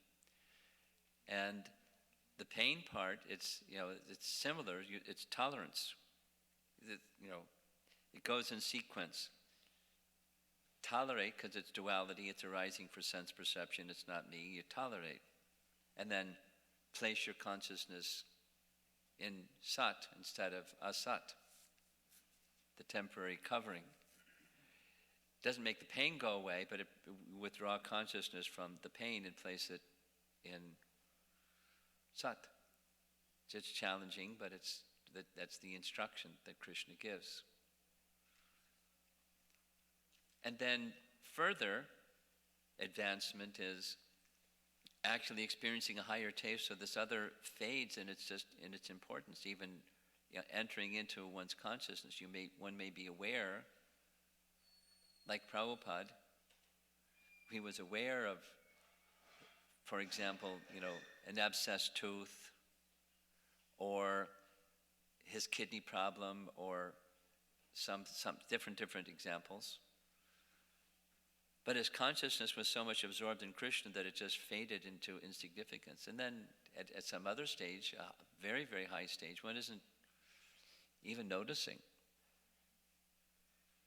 So the initial is tolerate and become absorbed in transcendence, absorbed in relationship with Krishna, the activities in relationship with Krishna.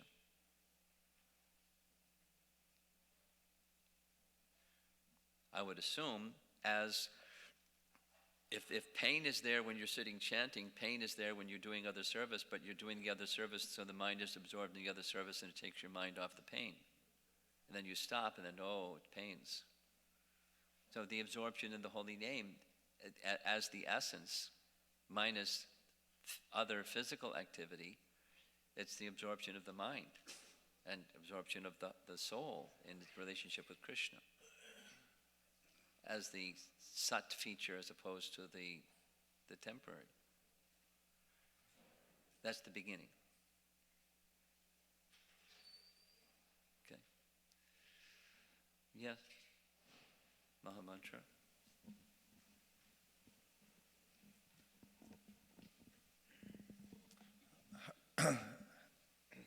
Hare Krishna. If I'm able to keep good association, sadhana, preaching, service, then my question is it adverse to my making spiritual advancement if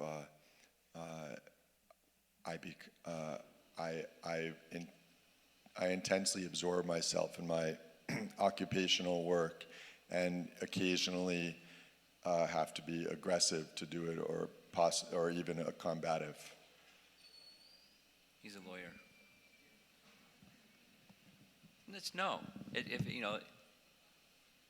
Two things. We have our nature, and we can't just suppress or deny the existence of our nature. So acting according to your nature is one thing. But the higher position is to do something. If that's required, then you do that in a mood of, I'm doing this for Krishna. Now, how to see the connection of occupation with Krishna is a whole other topic. I mean, it's part of your question. But the short answer is that can be used in Krishna's service, as your whole occupation can be an expression of service to Krishna. Okay?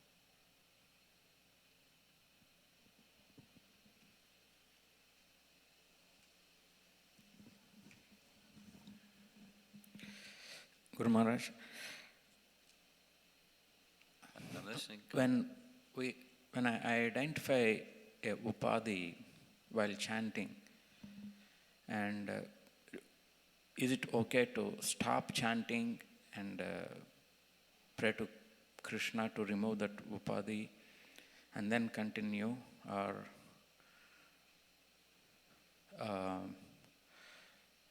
while chanting simultaneously pray? Well, I'm resisting to answer your question directly because the frame of the question is a little confusing. It's not like we park our devotional service and pray. Just prayer is part of devotional service. And if you're, let's say, like this lady is out there, mopping the floor. So supposing we're doing some service, we're mopping the floor. We can pray while we're mopping the floor. Yeah. And the mood of chanting can also similarly be, while chanting, there's a mood.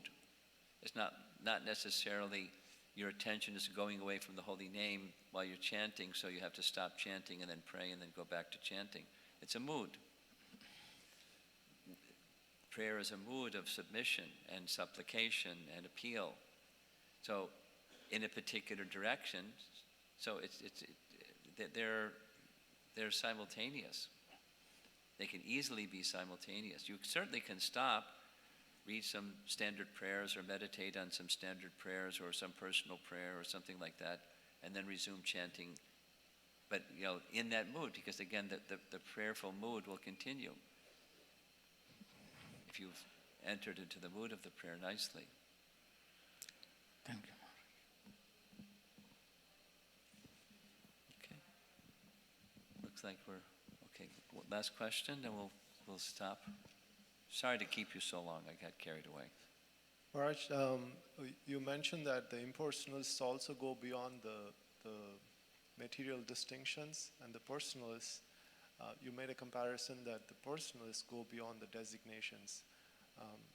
So both has to go past that level. So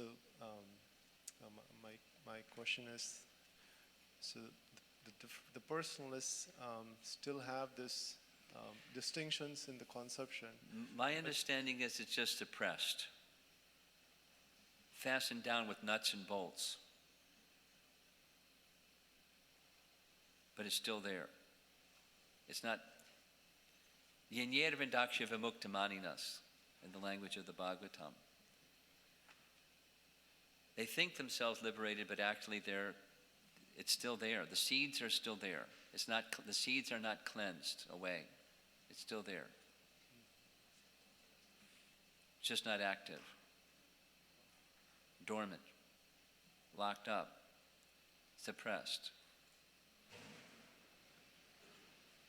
So in reality, there is only one way to get out of the distinction. There's a glimpse of the impersonal feature. There is such a thing as Brahman realization. From that Brahman realization will one again fall.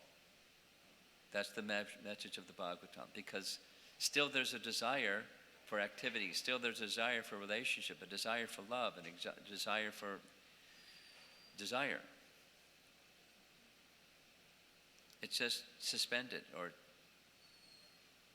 put in abeyance for some time. That's all. Thank you so much, man. Okay. Hare Krishna. Srila Prabhupada ki jai.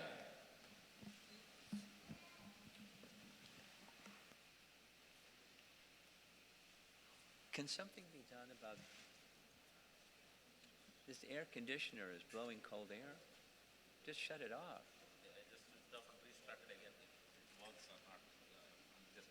Well, it's cold air. Hare Krishna. Let us give a big Haribol to Maharaj, explaining wonderfully, very nicely about the humility and humbleness, the examples of Brahma. And it was very wonderful, and we didn't even know that how the time is passed even. It was so interesting. So let's give that Sri Haribol to Maharaj and saying thanks. Haribol, Haribol, Haribol. And thank you all for listening wonderfully. and very, seriously. That's very great. And we'll be having prasadam serving now, and we'll be back here by 10:30. And we'll be having a kirtan by Ananda Govinda Prabhu and Achida Kavi Mataji. And after that also there is Vaishnava